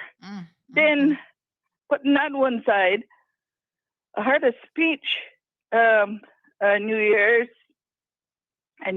greetings to the people at the island by one of our politicians, and they mentioned that we have to give our Caymanian poor people give them more money. Not saying I'm going to go or I am going to help them find a job if they're able to hold a job. Nothing like that. Just give them more money and give them more money.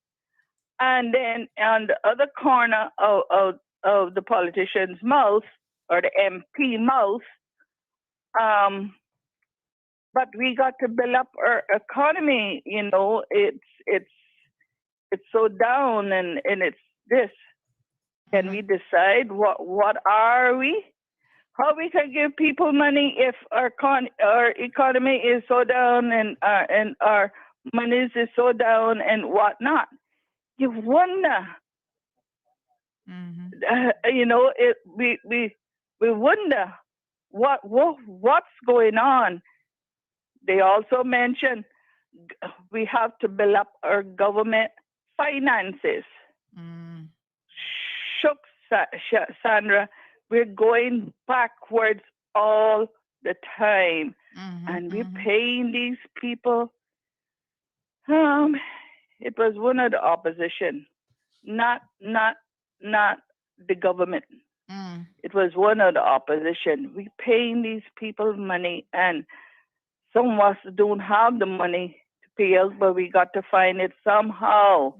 And what are we getting done for our people, our Caymanian people? But to make them, some of them, more lazier than they were before. Just dishing out money, and some of us working hard, and we're just giving it away. Instead of getting them a job, you work, because we ain't gonna give you anything more. I know there's people out there that is in truthful. They don't have anything. Yes, help them to something. If they're able to work, try and get them a job. Don't just sit in an air-conditioned office all day long in a recliner and just talk and expect for many of us out here that got 2 grains of sense, as the older people say.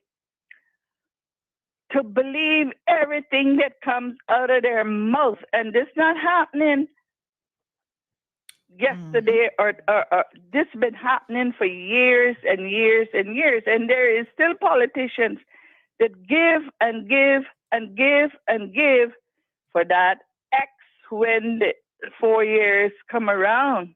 Unfortunately, we have them down here that I'm talking about West Bay, all over this island. But Caymanians that used to work, they don't need to work anymore because we got the MPs giving away the hard-earned money that some people work for. But Sandra, a new year, we have to step up and voice our opinions and make them know that we're not all idiots out there. I thank Miss Archer. She always has something sensible to say. And I hope that she have a very good year as well. Thank you too, Sandra, for listening to me. And thanks for your information. Thank you so much. All right, darling. Have a good one. You too. Bye-bye. Some interesting comments on a number of different topics. Strong Will says online, you know the man, but you don't know the heart. How many pedophiles traveling to Jamaica from Cayman? Val says a Jamaican friend flies into the U.S., then flies to Cayman because of the U.S. visa. Yeah, but I tell you what, it's probably less likely, Val, that anyone who'd be of real concern to us is going to be able to hop in that direction. Why not just get the Cayman visa? I mean, I think in fact, unless your friend has an American passport, has American, residency, whatever, and can get into the US quite easily, it probably makes more sense just to get the Cayman visa. I mean, it's not like we're doing Interpol checks on these people. Let's be honest, Sorry. At the very minimum, we're probably just doing a bit of data collection. Still no fingerprinting system or anything else, to go along with it.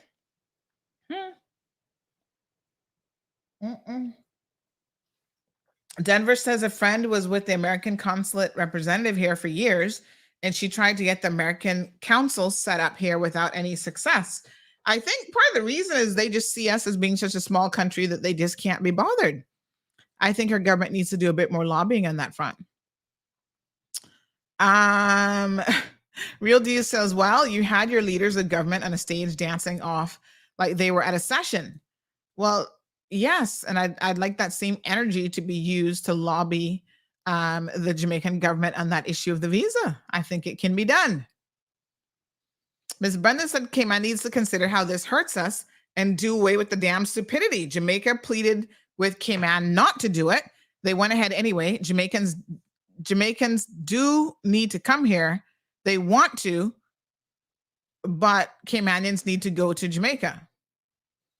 I'm not so sure I'm going to agree with that 100%. A lot of Jamaicans need to come here for work. I mean, if they had other choices, I guess they would take advantage of those choices, but there's a reason why they are the largest, number of foreign nationals in this country and have been for a very, very long time. So I guess there's a difference between a real need and a want. Caymanians do have the option, most Caymanians, of getting a UK passport if they so wish as well, and to avoid the entire, Jamaican visa situation. It's an option, but I'm just saying, for children and the elderly, I think that they could do well with reciprocating. Ms. Bonnie says, allegedly, Chris Saunders is only looking out for his Jamaicans in Cayman, even done down to the government cleanup at Christmas.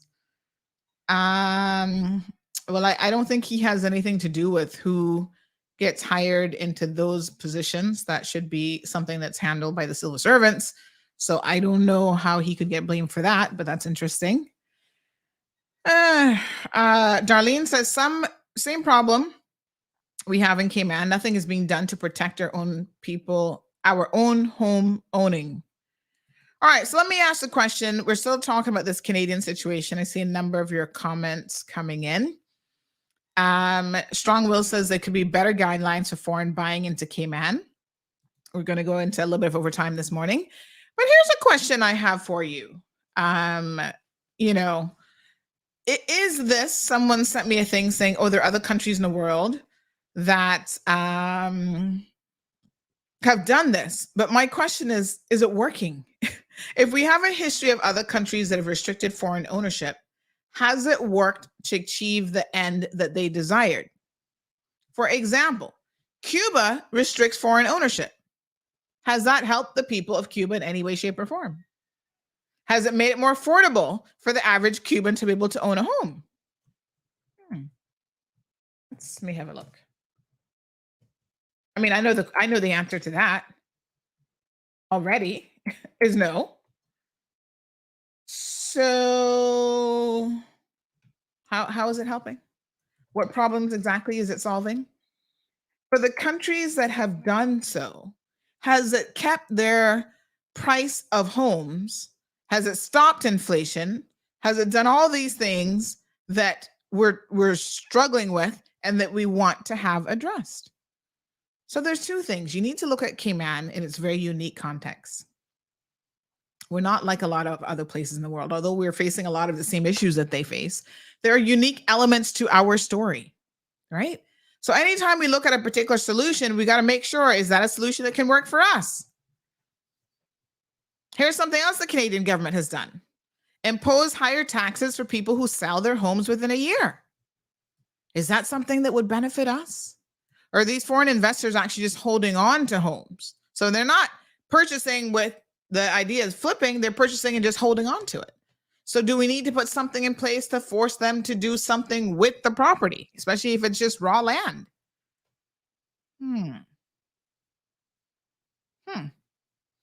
So here's the devil now being in the details. Y'all need to pay attention because it's not quite as broad and wide as you think what Canada has done. So foreign buyers, the ban will apply to condos, apartments, and single residential units. Wait a minute. Well, Sandy, the next logical question would be, so it doesn't apply to raw land and businesses, commercial? Y'all heard me. Let me repeat myself. Because while y'all jumping up and down, patting Canada in the back and patting the Canadian Prime Minister in the back, let's be very clear about the limitations of this. It only applies to condos, apartments, and single residential units. So then the other question, the next logical question you ask is, okay, if expats in Cayman, foreign investors are purchasing property, what are they purchasing? Are they purchasing commercial units? Are they purchasing raw land? Are they purchasing, what kind of ban are you looking at? Because Canada doesn't just have we're going to ban all foreign investors or all foreign property owners. There's a limitation on what they have done. And I'd be curious to know how much of a real impact this is actually going to have. Now, here comes even more of a limitation. Exemptions include, it's going to exclude permanent residents, foreign workers, and students. Well, also, foreigners who are purchasing their primary residence in Canada will also be exempted. Come again? How would a ban like this help Cayman? They've just taken in concept something that y'all had in your head. Oh my God, Canada's going to ban foreign owners. Yeah, that's a good thing. And I have just read to you how this is so watered down that I'm like, what kind of impact is this going to have again? Who's it really going to impact? Because now you said if someone's primary home is here, if they have permanent residency, if they're a foreign worker, and if they're a student, this doesn't apply to them. And if they are buying, it only applies if they're buying condos, apartments, and single residential units. Okay. What's up, Doc? That doesn't quite have the teeth in it that I know a lot of you who read just the headlines were thinking. And this is why it's necessary to read beyond the headlines. Here's what was said.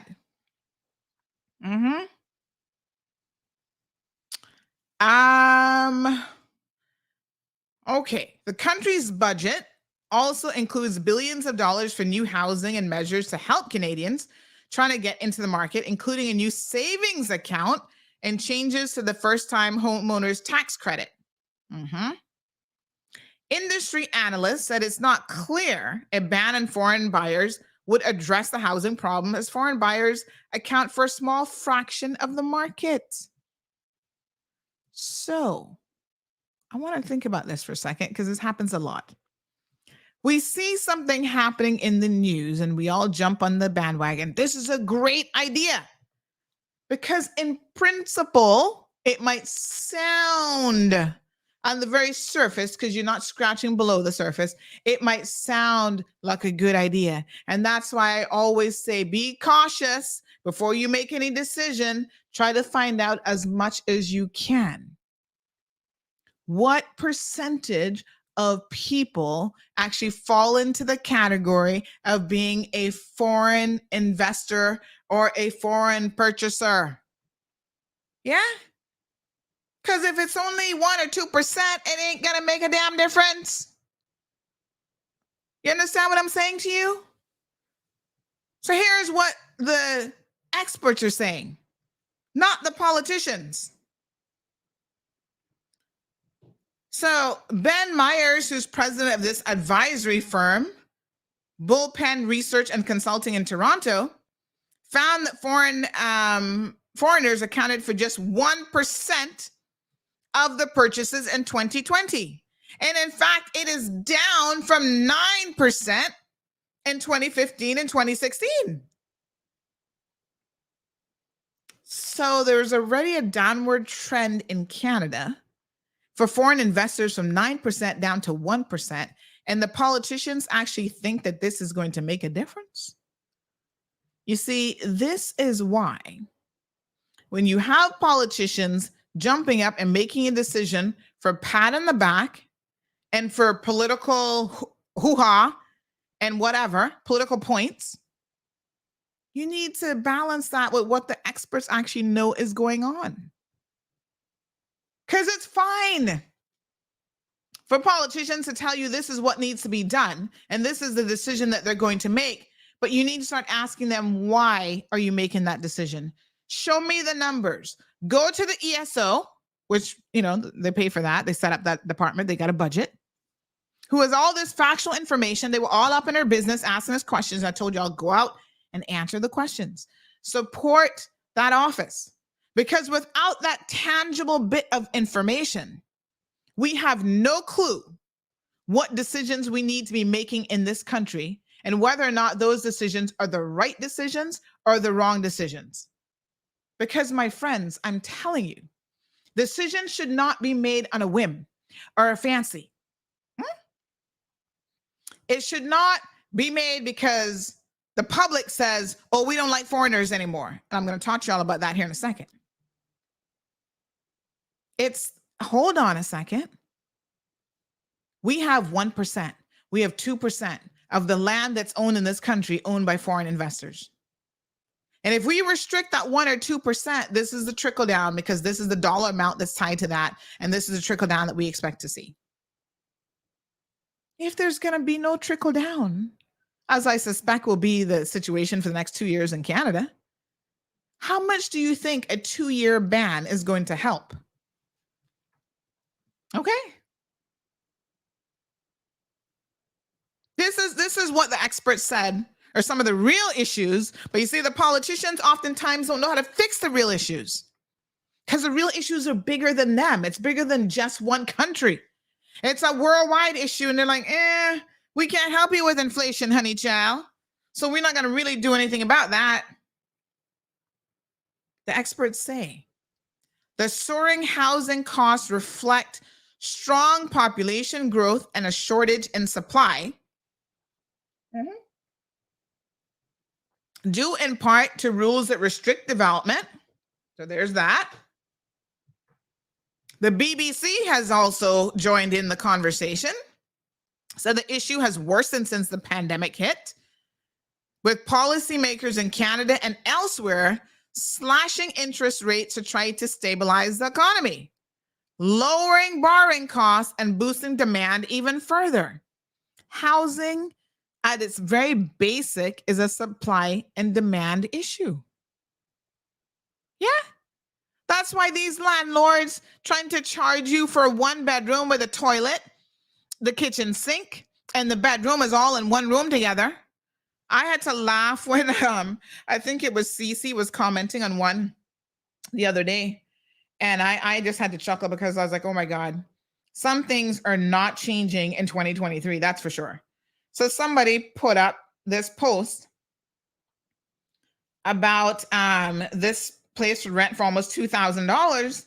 And the comments were like, I'm sorry if I don't feel like paying $2,000 for a room that's also my bathroom, my bedroom, and the kitchen all in one. And the person was selling it hard, honey child, because they were like, oh, you get all these amenities and you get a TV box and you get this. And they were like, what? The kitchen is in the bathroom. It's like I don't even know if a studio is the right name for it, but it's a hot mess. And I saw it. I actually took a screenshot of it. I'm trying to find it. And I was like, here we go again. Somebody who's thinking that their condo is worth $1 million, that not even a condo, their room is worth $1 million because there's a supply and demand issue. Remember after Hurricane Ivan, when there's a mass exodus, everybody left? You could get condos and rooms on the cheap because there was more supply in the market than there were people. Because a lot of people had left the jurisdiction. So let's have the discussion. I am all for having the discussion. All I'm saying is let's make sure the discussion is being had in proper context. A foreign ban is going to help exactly how. Oh, yes, here it is. 1 bedroom, 1 bath, room only, 175 Victory Street, that's Prospect, going for $1,995. Somebody told them, listen, someone told them the scam of what do you call this again? Where it's $2,000, but you bring it in 1 digit shy of that by $5, and it sounds so much cheaper. It's only $1,995. It's not $2,000. And you think to myself, ooh, that's a deal. Yeah. And mind you, everything is in the one little room. No, sir. I can show you all the picture because you're going to laugh when you see it, because it is a little bit funny for $2,000. You saturate the market with rentals again, nobody in their right mind going to be paying that kind of money because they will be able to pick, choose, and refuse. Yeah? Have a look at this. Let me show you all this picture because you're really going to be like, what the hell? And it's like people have lost their minds in terms of what they are trying to do. 1 second. I did ask Chuck for overtime, but honey child, I did not even to see if he listened to me. He didn't listen, so the radio might get cut. Sometimes I know he's busy, chill.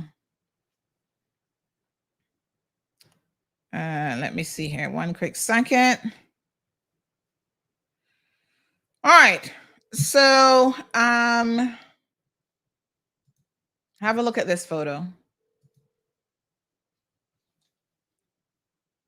Hey, Chuck, just check your messages for me. All right, hon. Okay, have a look at this. Have a look at this. Look at this condo now. This is what they're trying to get y'all to buy. This is like a special deal for $2,000. You are going to get this 1 bedroom, 1 bath. You see the kitchen right there, the bedroom over there. So at least, I mean, I've seen worse than this, not necessarily going for this price point. See the little fridge right there, the bedroom. I don't know where the bathroom is in this picture though.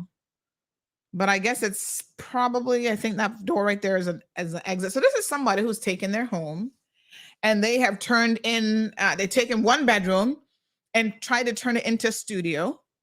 And they actually expect somebody to pay $2,000, which is probably a good chunk of their mortgage for this, so that they can sit back and you know, paying for their mortgage.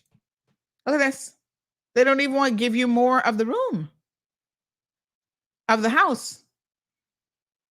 So Aquina says $2,000 and I got to cook where I sleep. You're good. Yeah, good luck with that one. Oh my God. CC says it's 2023 and y'all still looking big cash for these 1993 apartments, the whole bedroom, living, and kitchen in one place, and you want $1,995? You missed the decimal point. I think you met 199.05 per month. Yep. That's what they want for that little place. I mean, let's just be honest.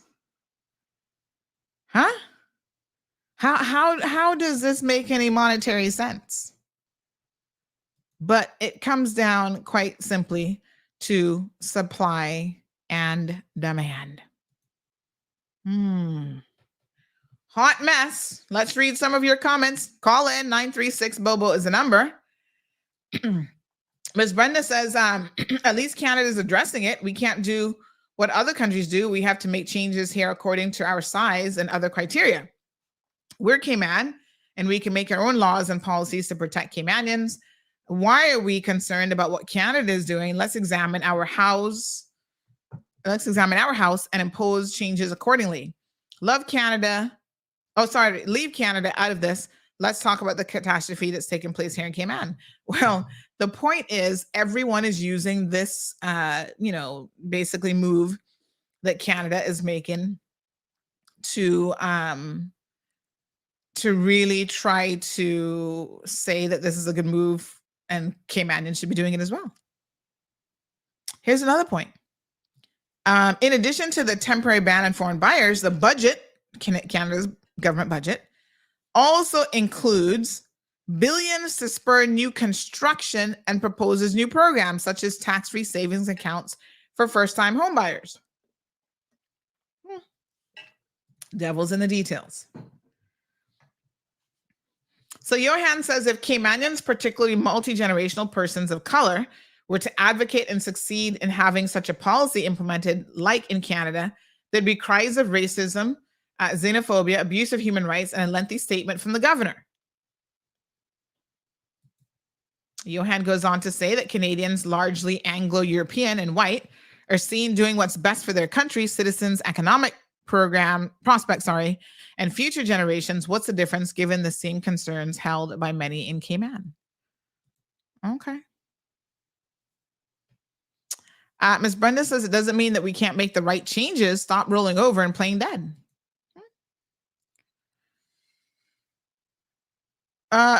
Jonathan says government wants us to have more togetherness, so they force us to live 6 people, 1 bedroom apartment.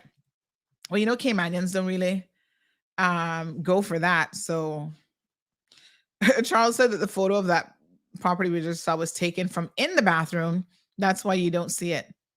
And Ms. Brenda said she thought the bathroom might have been outside. Well, honey, child, I don't know where the bathroom is, but You know, there's so many things that are different. One of the observations that I made in Jamaica is how land is sort of different. Like, I have yet to see a house, and I'm not rolling with the people all the way up in the hills and the $1 million homes. So I guess I haven't seen those. I need to go take a tour next time. But I've yet to see a house in Jamaica that has really a lot of yard space, even in the country, which, my in-laws have country properties. So all the homes are like practically on the road, like practically in the road. I mean, Junction, the house is right there. You're lucky if you kind of off the cliff a little bit.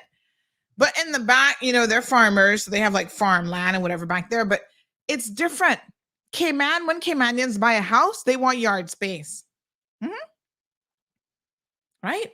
They don't want a house that's like the neighbor's house is technically and literally touching theirs and joined onto theirs unless you live in a condo situation. So a lot of countries have different expectations for what is acceptable for housing, what isn't. When I lived in the States, it was the same thing. A lot of these yards, even for $1 million properties, I'm looking at it going, where's the yard space? If I have $1 million property, I don't want to be talking in my living room and have my neighbor listening to my conversation.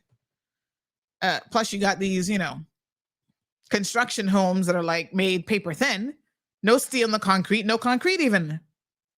So everything you do, you fart and your neighbor's hearing you. Different standards. Very, very different standards. So let's keep an eye on the Canadian situation. Point taken that for us to even have this discussion, some people might find that, they're of the opinion that, Caymanians can't even have the discussion because people be getting all upset. It's like when I think it was Mr. Bush that was suggesting a tax for foreign workers. They lobbied and they got upset. Listen, they know a thing or two about lobbying. Caymanians don't normally have that type of foresight, backbone, call it whatever you want to call it. But that doesn't mean that this is the right decision for us. I think we need more information. We've looked at how, when you really look at the details and the impact that this is going to have, it's actually not going to likely have any sort of impact on what's happening in Canada one way or the other. And it's also a part of other things that the Canadian government is doing to help its people. So we can circle back to this. In the United States of America, for example, there's 6 states, Hawaii, Iowa, Minnesota, Mississippi, North Dakota, and Oklahoma, that have laws banning foreign ownership of agricultural land. That's interesting. Yeah. So again, we need some details. They say that foreign investors control, either through direct ownership or long-term leases, more than 35 million acres of U.S. agricultural land. And that area is about the size of the state of Iowa. So 6 states have laws banning foreign ownership of agricultural land, while others have undertaken efforts to restrict foreign ownership of U.S. agricultural land. And obviously, there's a lot of reasons why you would not want foreign owners to have control of the agricultural land, because that's what's feeding your people at some level, right?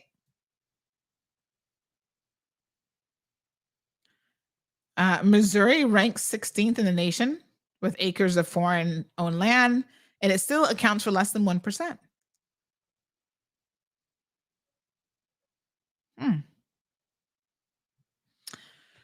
So, interesting conversation there.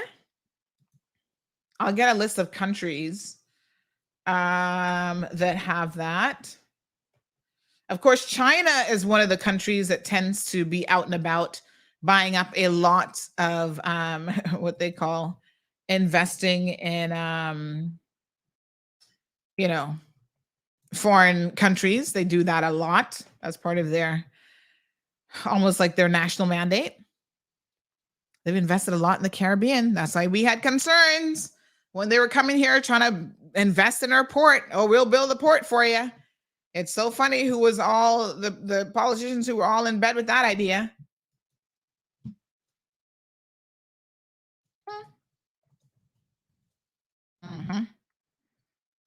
A hot mess. Here's another article about East Central Europe's new security concern, foreign land ownership. So sometimes there are real legitimate reasons why foreign ownership can be a problem.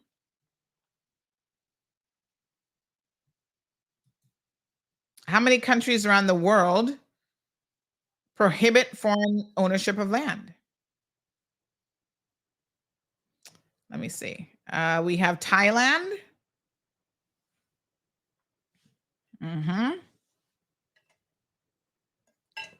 So you can do a leasehold. So it says that is one of the Asian countries that do it.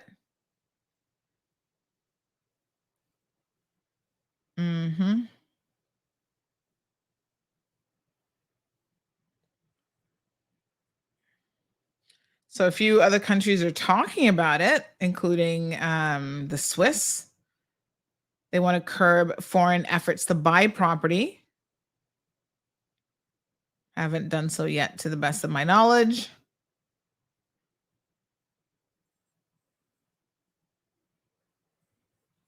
So it's a discussion that we can continue to have, folks. Okay, so I know that we're in overtime, but there is an issue which I think we may have to leave for tomorrow's discussion. But this whole beach situation with the Marriott, we need to dig deep into that. We need to have that discussion and talk about it. At the same time, there was an incident on our beaches yesterday morning, apparently, where several tourists were assaulted by local vendors. Local beach vendors is what I'm made to understand. I'm still flushing out the story. So buying another day in this story is probably a good idea. So I can try to get more of the details on this.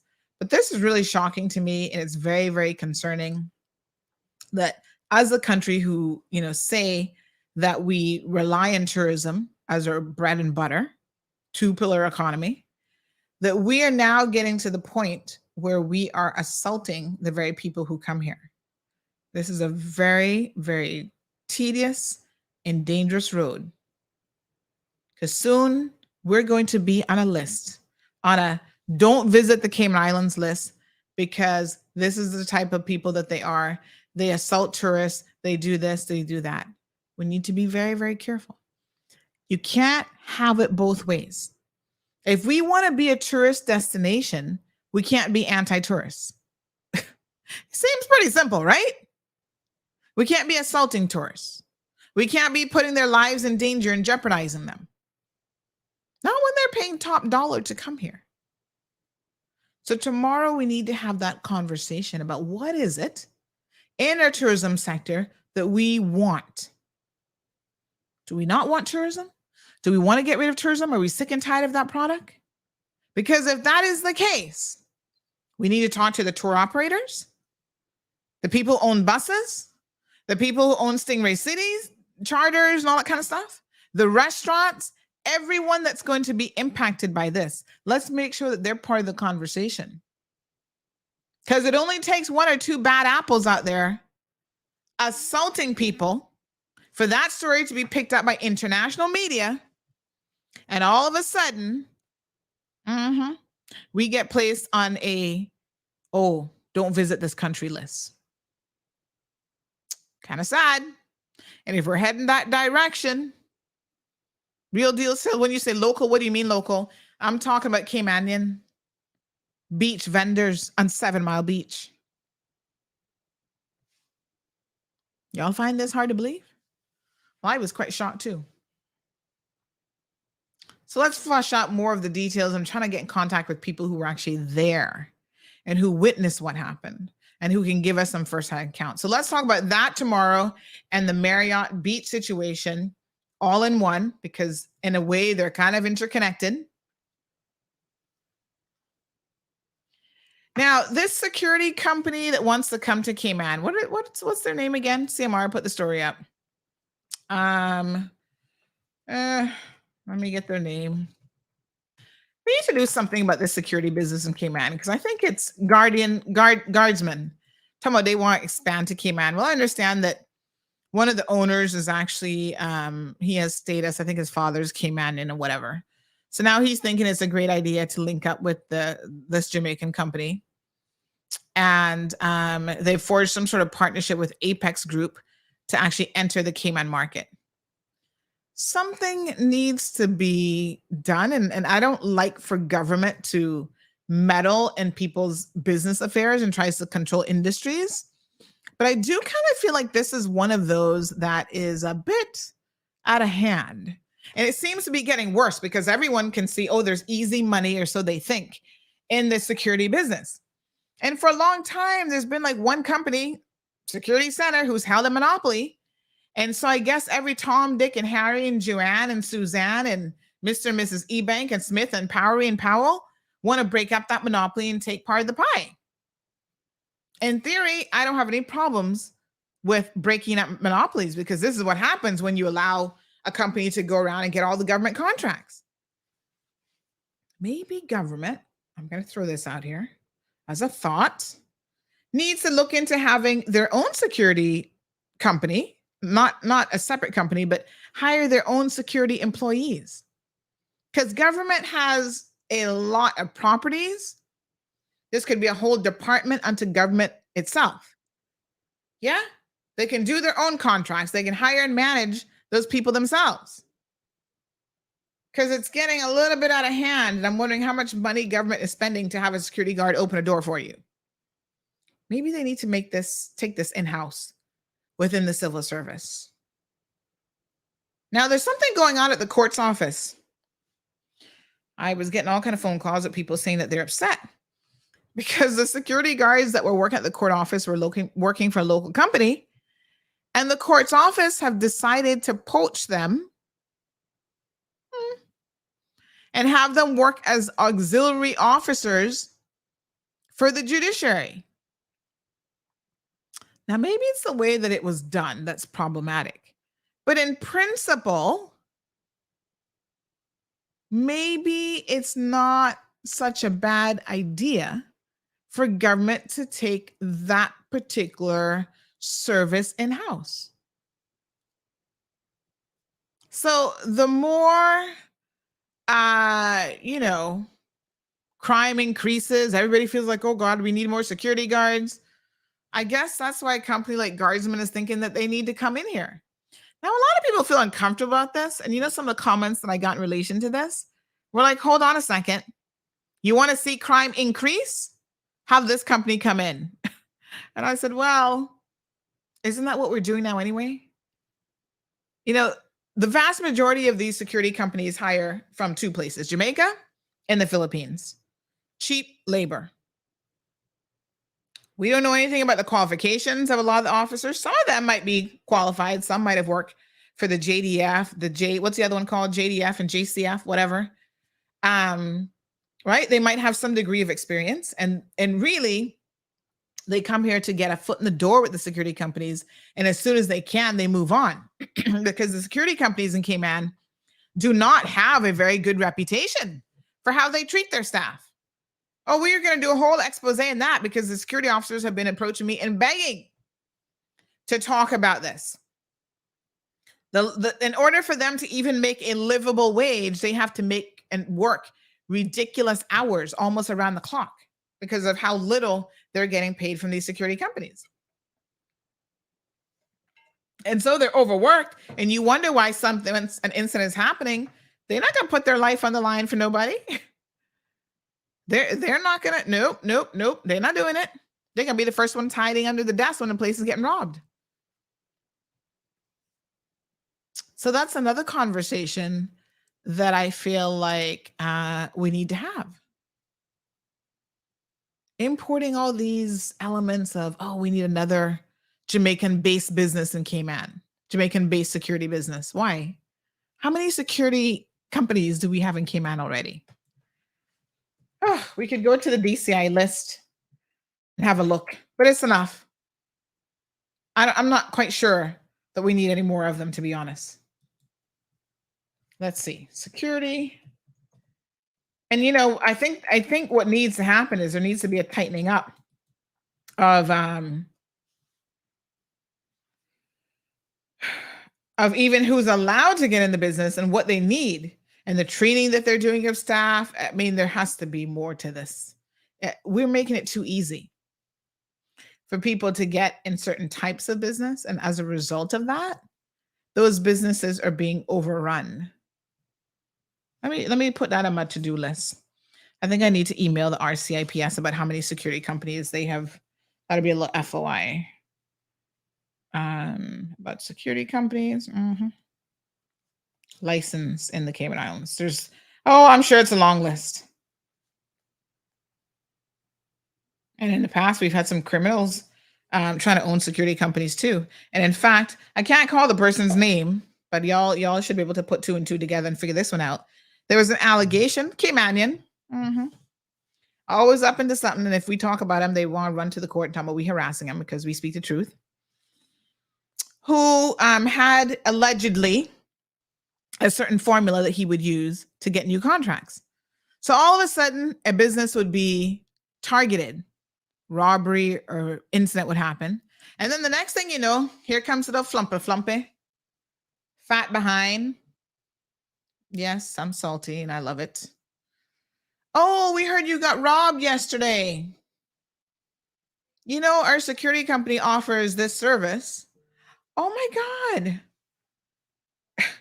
Your timing is impeccable. Thank you. Yes, have one of your security guards stand up and hold the front door because that's really going to solve our problems and help us.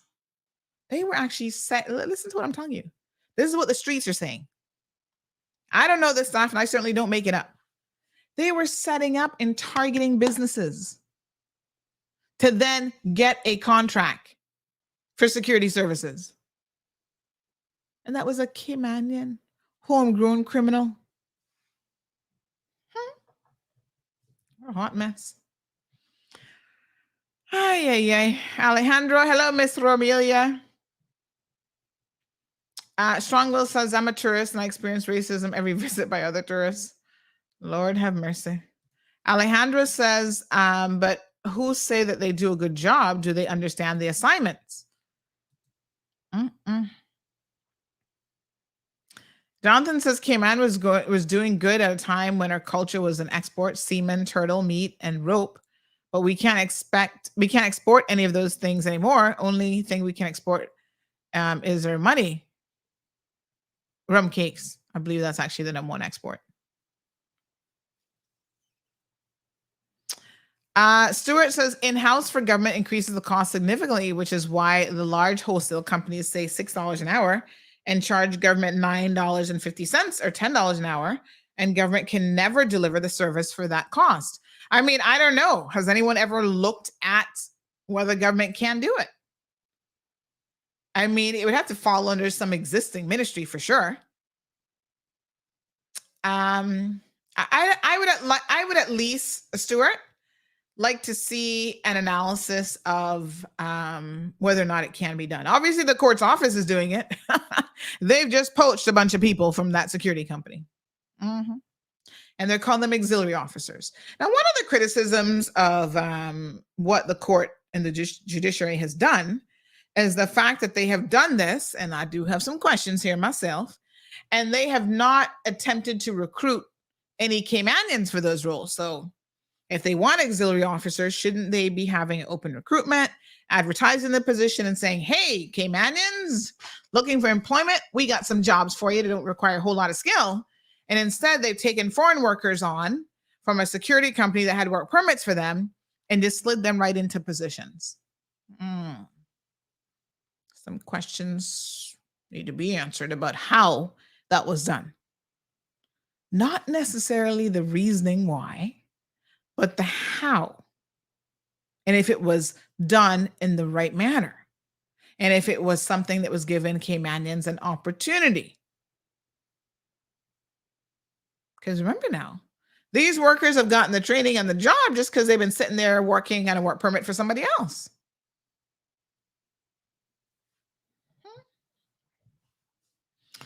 All right.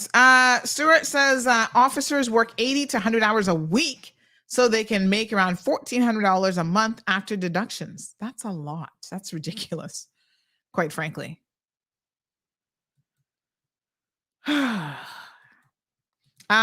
Will says many Jamaicans that come in has many years of experience in JDF, and that doesn't mean that they're any good. Let me be very clear. Normally, we're not getting la creme de creme. We're getting the bottom of the barrel. We're scratching the bottom of the barrel, honey. Yeah. The ones that we don't want. Remember the one guy? We need to do an update on this story. What's his name again? The JDF officer who ran off. This was June that we did an expose on this story where he ran off and came to Cayman without properly resigning from the military there in Jamaica. And then they nabbed him when he went back for his girlfriend's. Somebody in the girlfriend's family had died. So he abandoned his wife and found a new situation here in Cayman. Got a job first as a security guard. Like I said, that's always the foot in. then ended up getting hired at the K's Foundation. Apparently, he was considered a deserter. And the JDF not playing with him. They're not the RCIPS on each other. They're like, you did what? You're back with us? They arrested him and they nabbed him. And it is my understanding they've thrown his behind in jail. Good for them. I need to double check how long he in jail for, but no mess. Miss Vernita says we have too many foxes mining the hen house. Mm-hmm. Oh, Lord have mercy. What a mess. Jonathan says from cake, is that sustaining government? No, I'm just telling you that that's Cayman's number one export, just in case you're wondering. I'm not saying it's helping people, but that's all we export. Brenda says security at government buildings should all fall under national security and guided in that manner. Yes, I mean, I think that there's an argument to be made and one needs to look into it. Alejandro says giving Cayman the rejected employees with experience. Brenda says we're getting the bottom of the barrel from every country, not just Jamaica. Let's be fair. Well, yes, I think that's a sad indictment on us. But yeah, I didn't say it was just Jamaica. I'm speaking specifically about the security officers because I would be willing to bet if I had to look at them based on nationality, it's probably I would say 75 to 80% Jamaicans, and then the other percentage, mostly Filipinos, and one or two from like Honduras, Colombia, and a few other countries, if we had to break it down by nationality. Who's doing, are we keeping any of this data, by the way? This is a France Manderson question, I would bet. Anybody collating data on work permits by industry and where they come from? Gabby's in the house. Good morning, Gabby. She says, exactly. It's the same point I was trying to make on your post. We can't blame the foreigners for taking the jobs. Government is the one granting the permits, granting the business licenses for the foreign companies. And Caymanians are the ones not applying for most of these jobs or they're not given the opportunity. So it is a multifaceted issue, Gabby, because in fact, a lot of the companies are also Caymanian-owned companies.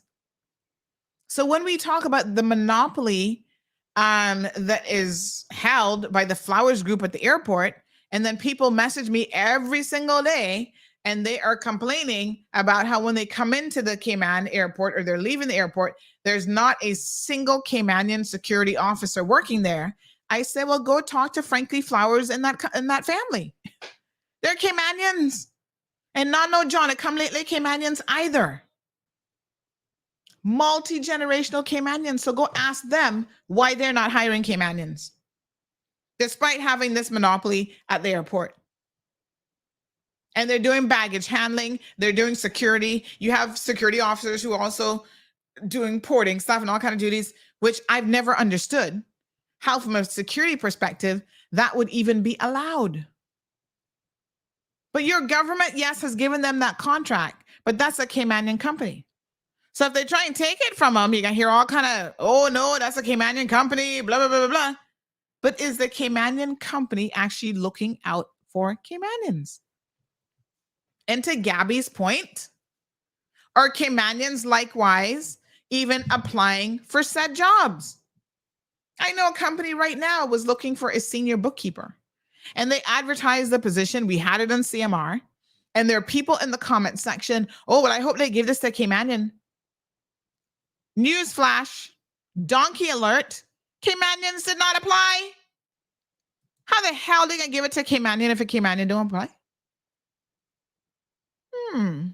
Right. This is when I say we need to get it together. I can see arguments on different sides of the spectrum here. How can somebody hire Caymanian if Caymanian's not applying?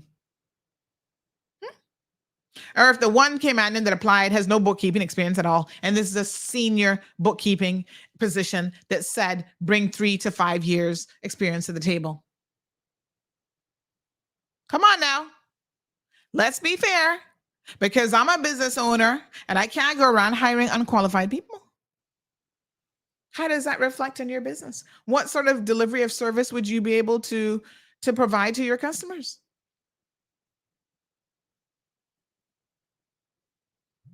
Stuart says, how much involvement does the National Security Council have in securing government buildings and national infrastructure? I don't think they have any, honey chill. Good morning, caller. Welcome to the program. Good morning again, Sandra. Mm-hmm. You always hitting the nail on the head, and it hurts people. Mm-hmm. But it's our own Caymanians that doing it to our own Caymanians. Mm-hmm. Let me tell you something. Mm-hmm. You're so right about the security at the airport. We were going through security. The same trip to Florida, to St. Petersburg, Russia.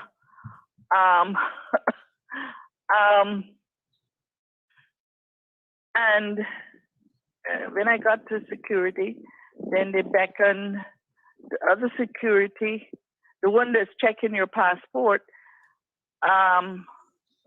like you said before, all Filipinos or another nationality. Mm-hmm. And I didn't know if they put 4 S's on your boarding pass. That means that you got to be searched and searched and searched. Because I never looked at it before. So he asked me to come this way with him. I thought, oh, shucks, I'm getting ahead of everybody else, not realizing this was what was happening. And when I tell you they searched me, they even went through my wallet, okay? Shoes, wallet, everything. I even said, suppose if I had on a bathing suit, would I be searched like that? And they just gave me an ugly look. Oh, shucks, what did I say that for? Then after they searched me, and I had to repack and all of that.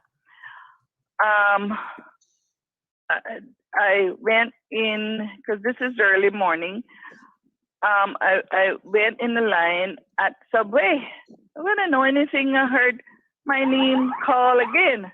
My name is Rhonda Schmid, but everybody know me by my second name, which is Shirlene.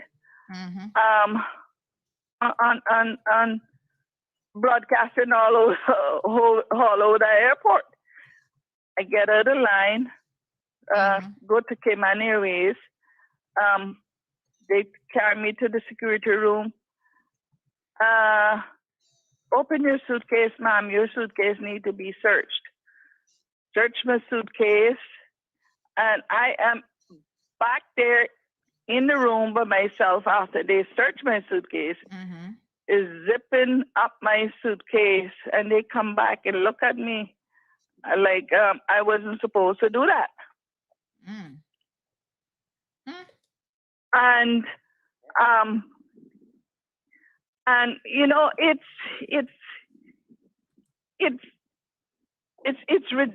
ridiculous to know that our own is not hiring. And you know why?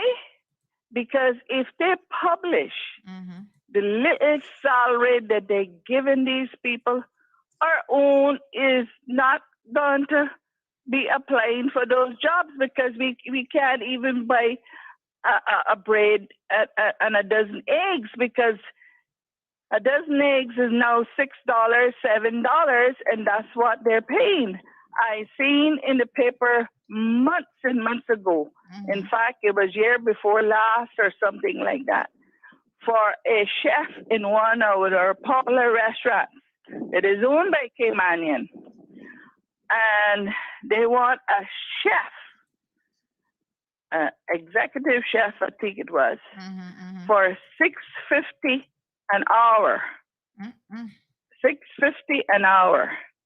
Who's going to apply for that for Caymanian, even if he had, as a Caymanian, even if he had an executive chef. Weeks later, that same owner had it in the paper of his beautiful $2-3 million home. How you can't even buy a gallon of milk with that? Like I said, not even a dozen eggs for that.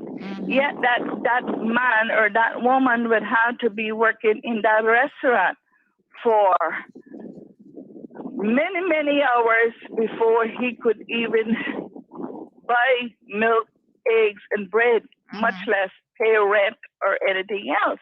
But there you go again. A foreigner got it. Who's doing it to us? Our own Caymanians. It's ridiculous. That's what each government have to step down on. They brag about their $1 million home, yet somebody has to rent a one bedroom and share it with 3-4 other people and wash in a 5-gallon bucket that is working at their restaurant. How these people sleep at night? Yeah, I don't know. Thanks again, Sandra. I appreciate That's a little bit of news that I will watch every day that I feel like I could. Oh, if I meet up on these, but we do patronize restaurants like that. We do not. We would not. For what? For what? Anyway, I thank you and have a good day, Sandra. Thanks, You're on the ball. I appreciate it. All right, folks, we got another caller here who's called via WhatsApp. Morning, caller. Good morning, honey child. How are you? Happy New Year. As you would say, blessed and highly favored. Happy New Year. Blessed and highly favored, honey child. Honey child, I'm trying to catch that racehorse that you on right now regarding the Caymanians not playing. I think you're going too fast right now on top of that racehorse. So I need one rope to try to grab him and saddle him and pull him back and slow your tracks down a little bit now. Tell me. There's two ways. There's a two-way street when you come to talking about Caymanians not applying. Now, I don't know the circumstances that you know that Caymania never applied for that job. But I can afford to tell you, sister, that there have been companies in this Cayman Islands. Caymanians have applied and haven't gotten the time of the day. And sadly, it starts from a very government come down. You understand? Because they don't even get as much as an answer. I've worked in the tourism industry for years, and I've had people come to me and says, I did something that is very ironic. I applied for a position. I'm going to be plain blanking out. I applied for a position at the Ritz-Carlton as a Caymanian, and I didn't even got a response. So you know what I did? I changed my name to a foreign name, Chung. Ironically, the young lady said she got the call and the interview. And when she went with her interview and shows that her documents is that she's a born Caymanian, the director asked that was the director of the what the side name again? Residence. Asked her why she lied. She said, well, sir, it's like this. I applied as a Caymanian and didn't get an answer. But I applied as a foreigner, and here I am in front of you. So Caymanians, I feel within myself, Caymanians have been applying for jobs. It's just that they're not getting the opportunity. They're not being hired. And it's back to what you say. It's cheap labor. It's cheap labor. And it's sad. It is sad that we don't have anyone that we can turn to have this stopped. Or even if they hire them out of hire them sake, they tends to discriminate against them seriously to get them gone. So oh, well, Caymanians doesn't want to work. Oh, well, we tried and it didn't work out. But let me tell you something, sister, I'm in the workforce and I've living proof and experience. They harasses Caymanians the worst kind of way, especially in those hotels. I am living proof. They harasses them the worst kind of way to get them gone, to bring in foreigners. When you look from Nepal, from Africa, a doorman. How many Caymanian young men and women that we have today do not have a job? But yet we have people from Africa and Nepal and Romania opening our hotel door, greeting our tourists. And then you want to hear the situation about Caymanians don't want to work? That is baloney. You have some Caymanians that are lazy, yes. I'm not saying they to that, but not all Caymanians are lazy. It's just the way that the people that have these hotels in Cayman have our government bought out, and they tends to do what they feel like. And I know that for a fact because one time I sat in immigration and I see the HR manager. She didn't even walk and pull a number and sat like the rest of us. Write in and see who they wanted to see. You understand? So, I mean, it's all about corruption and no one with backbone to stand up to fight the Caymanians, to say enough is enough, that I love my Caymanians, I love my Cayman Islands, and I'm going to stand up for my people. There's no one with that kind of backbone to fight for Caymanians, to see that Caymanians get what they deserve. And it's like you said, that whatever it is that you went somewhere, was it in Jamaica or somewhere, that you see lone Jamaicans, you don't see no whole pile of different nationality there. I mean, it is true. It is so true. Our Cayman Islands is completely sold out, bought out. I mean, it's unbelievable. And there's no one willing to stand up and fight for our Caymanians, to say enough is enough. Look at how many Caymanians have left Cayman and gone England to live. Huh? A lot of Caymanians have left Cayman Islands because they can't afford to live here. Pretty soon we won't be able to live here, which is getting to that point right now, with the way cost of living is going up. And the only time you hear the cost of living part touch is in voting time. Cost of living, wages, and jobs for Caymanians. Can I tell you something about even our people going overseas? You know how many have come back after going overseas and singing the praises of moving to the UK, and life is so much better over here and it's so much cheaper and blah blah blah. And next thing I know, I see them right back here, right in the same yard. Even last night, I was coming on a plane. There was a young man. Knew my husband. He was talking to him. He's like, "Oh, I haven't seen you in forever." Oh yeah, I had moved to the UK for a couple of years and had to come right back and work for a national airline or national carrier. I'm just saying, the grass is not always green on the other side. I agree with that, but then they shouldn't have to leave. They shouldn't have to left in the first place if they were given the opportunity. No. Hold on. Our people was. Let me propose an idea. Every single Caymanian should live in another country, because you know what? You appreciate more of what you have here too. That's one of the benefits of living somewhere else. I agree with you. I agree with that. If y'all think the grass is greener, things are perfect in America, the UK, Europe, I don't care where you want to go and live there. Give yourself 5 years and then you talk to me.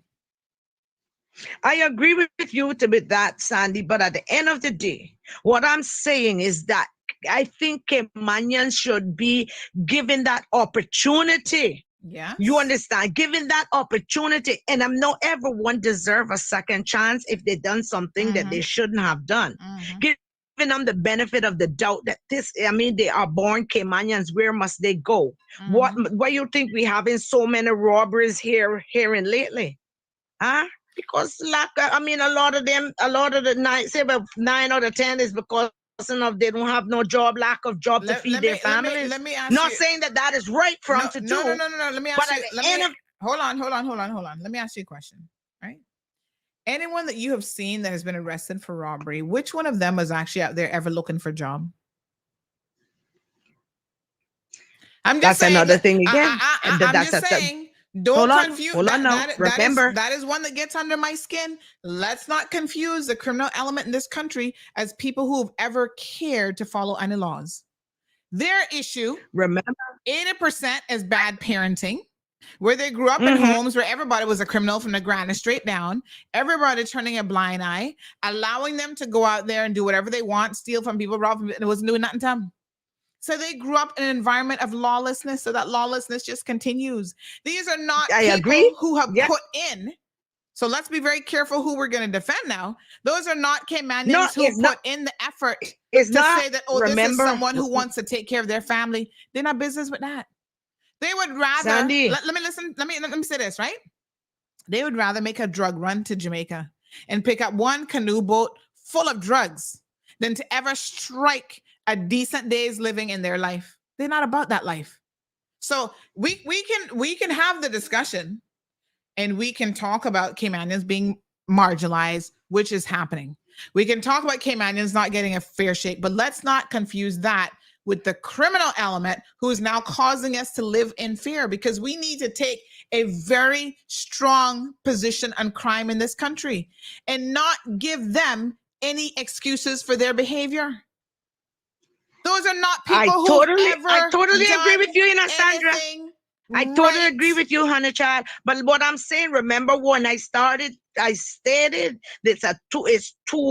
two-way street. It is two things you can apply, and some people when it goes it's so bad, gets so bad, and as sometimes that when people are applying just as they back turn, the application goes in the garbage. Well, we definitely need to address those issues. But I am also aware, and we got to start wrapping up here because I've just been informed that running out of time now. But I'm also aware that a lot of Caymanians, unfortunately, go into these environments and they make it bad for everybody. It's a few bad apples that don't do their job. It's true. That's stealing from the employers, that not showing up to work on time, that don't want to show up none at all. Yeah. So true. You know that the job fair that the DART organization did, I think it was last year, right? You know how many people they were calling and emailing to come in for second interviews and to bring your documentation that didn't even bother to respond? You know how many wouldn't go in? Even when they said, "Oh, I'm coming for an interview," there were no shows and they never showed up. So why go in the first place? Well, you would have to ask them. Because they're the same ones who become part of the problem, walk cry down, that nobody don't want to give them an opportunity, but they're not doing their part. And we need to be honest that whoever they are and how many people that is, that makes us all look bad. Yes, it does. And it impacts all of our reputation as a people. Oh, Caymanians are lazy. Caymanians are this. Sorry. I'm the hardest working people in the world, but not all of us. And it's a few bad apples that make it bad for everybody.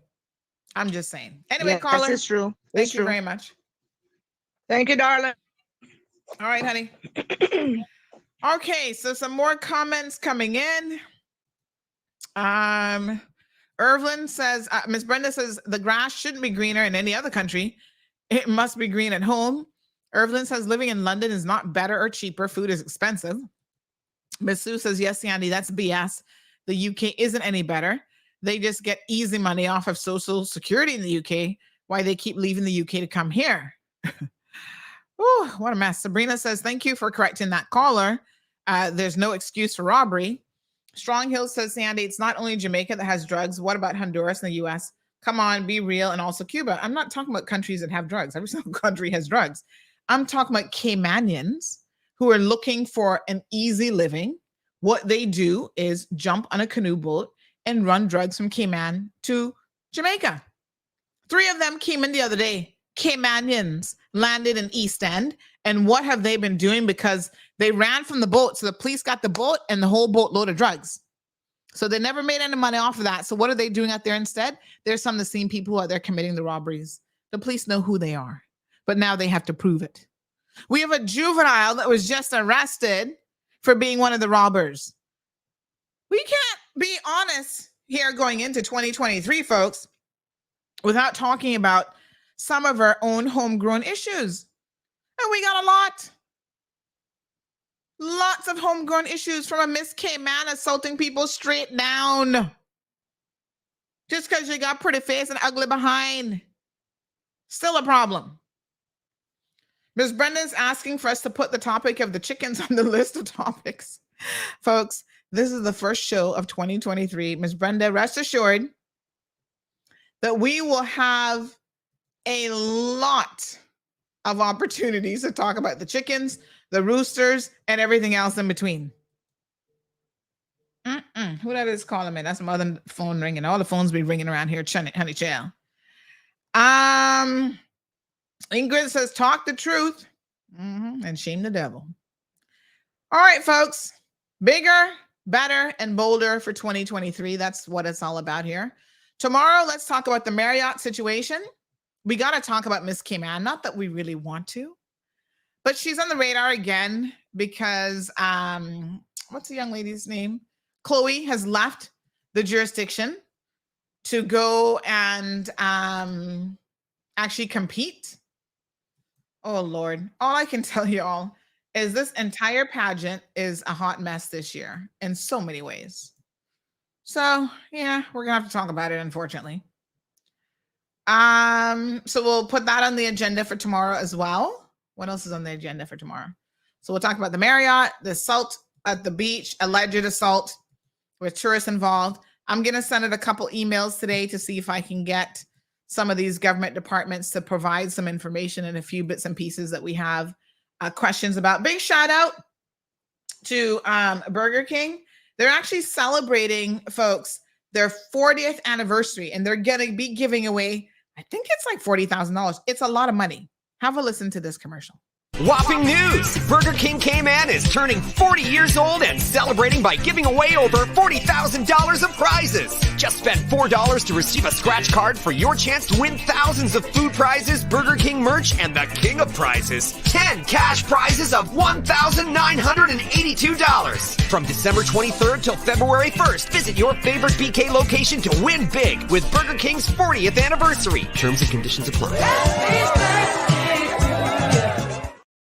Wow, that's a lot of money. Lots of giveaways to be had. So make sure you guys check that out. We'll be getting some more information on that as they start the celebration and kick it off. 40 years. Wow, that's a long time. So yeah, fantastic. Congratulations to Burger King. All right, folks, let's go ahead and do our news break now. We'll be back tomorrow morning at 7:30. Big shout out to the good folks over at Bobo, especially Chuck, who's always helping us in the background, going into a little bit of overtime and monitoring the systems in case anything is going on. You guys have a fantabulous day. Court is restarting, so we're going to be getting caught up on some court news. I think this week we're trying to finalize some details. We've got UCCI, my apologies, who's actually going to be coming in the studio in the next couple of days.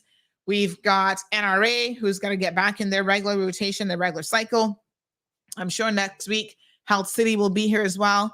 So we got lots and lots of stuff happening and going on. So please continue to keep it locked right here to the Cold Hard Truth, because we're going to bring it to you like nobody else does. And here's a message from Kevin Watler.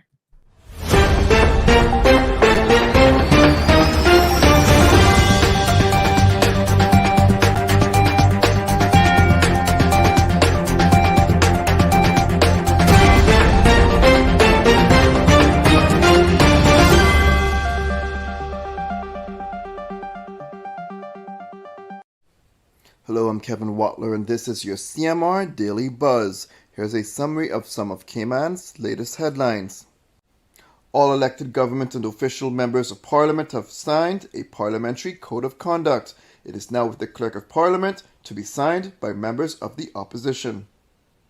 Passengers on an American airline flight from Miami to Grand Cayman said they spent hours stuck inside the plane without water after their flight was grounded for 5 hours. A male juvenile who was wanted in connection with robbery incidents is now facing multiple charges after he was arrested last week. Now for your CMR weather update. It's brought to you by WG Charters. Sunrise around 7 o'clock. Mainly sunny skies are expected. With the temperatures at 84 degrees Fahrenheit and the humidity at 72% like the forecast calls for, it will feel like it's in the low 90s. Winds east-northeast at 15 to 25 miles per hour, and the sun sets right around 6 p.m. At nighttime, the temperature falls to the mid-70s. Looking forward, there's an increased chance for scattered thunderstorms this weekend. If you would like to know more on any of these stories, visit caymanmallroad.com or follow Cayman Mall Road on Facebook, Instagram, LinkedIn, Twitter, and YouTube. That's it for now on the Daily Buzz. Thank you for joining me. Please stay safe, and God bless. Thank you for tuning in to another episode of The Cold Hard Truth on Bobo 89.1 FM. Cayman's #1 talk show is live weekdays from 7:30 a.m. Never miss an episode again. Watch anytime on CMR's Facebook and YouTube channels for the latest show episodes. Don't forget to follow us online on our social media channels. And visit CaymanMarlRoad.com for all the latest news and community happenings.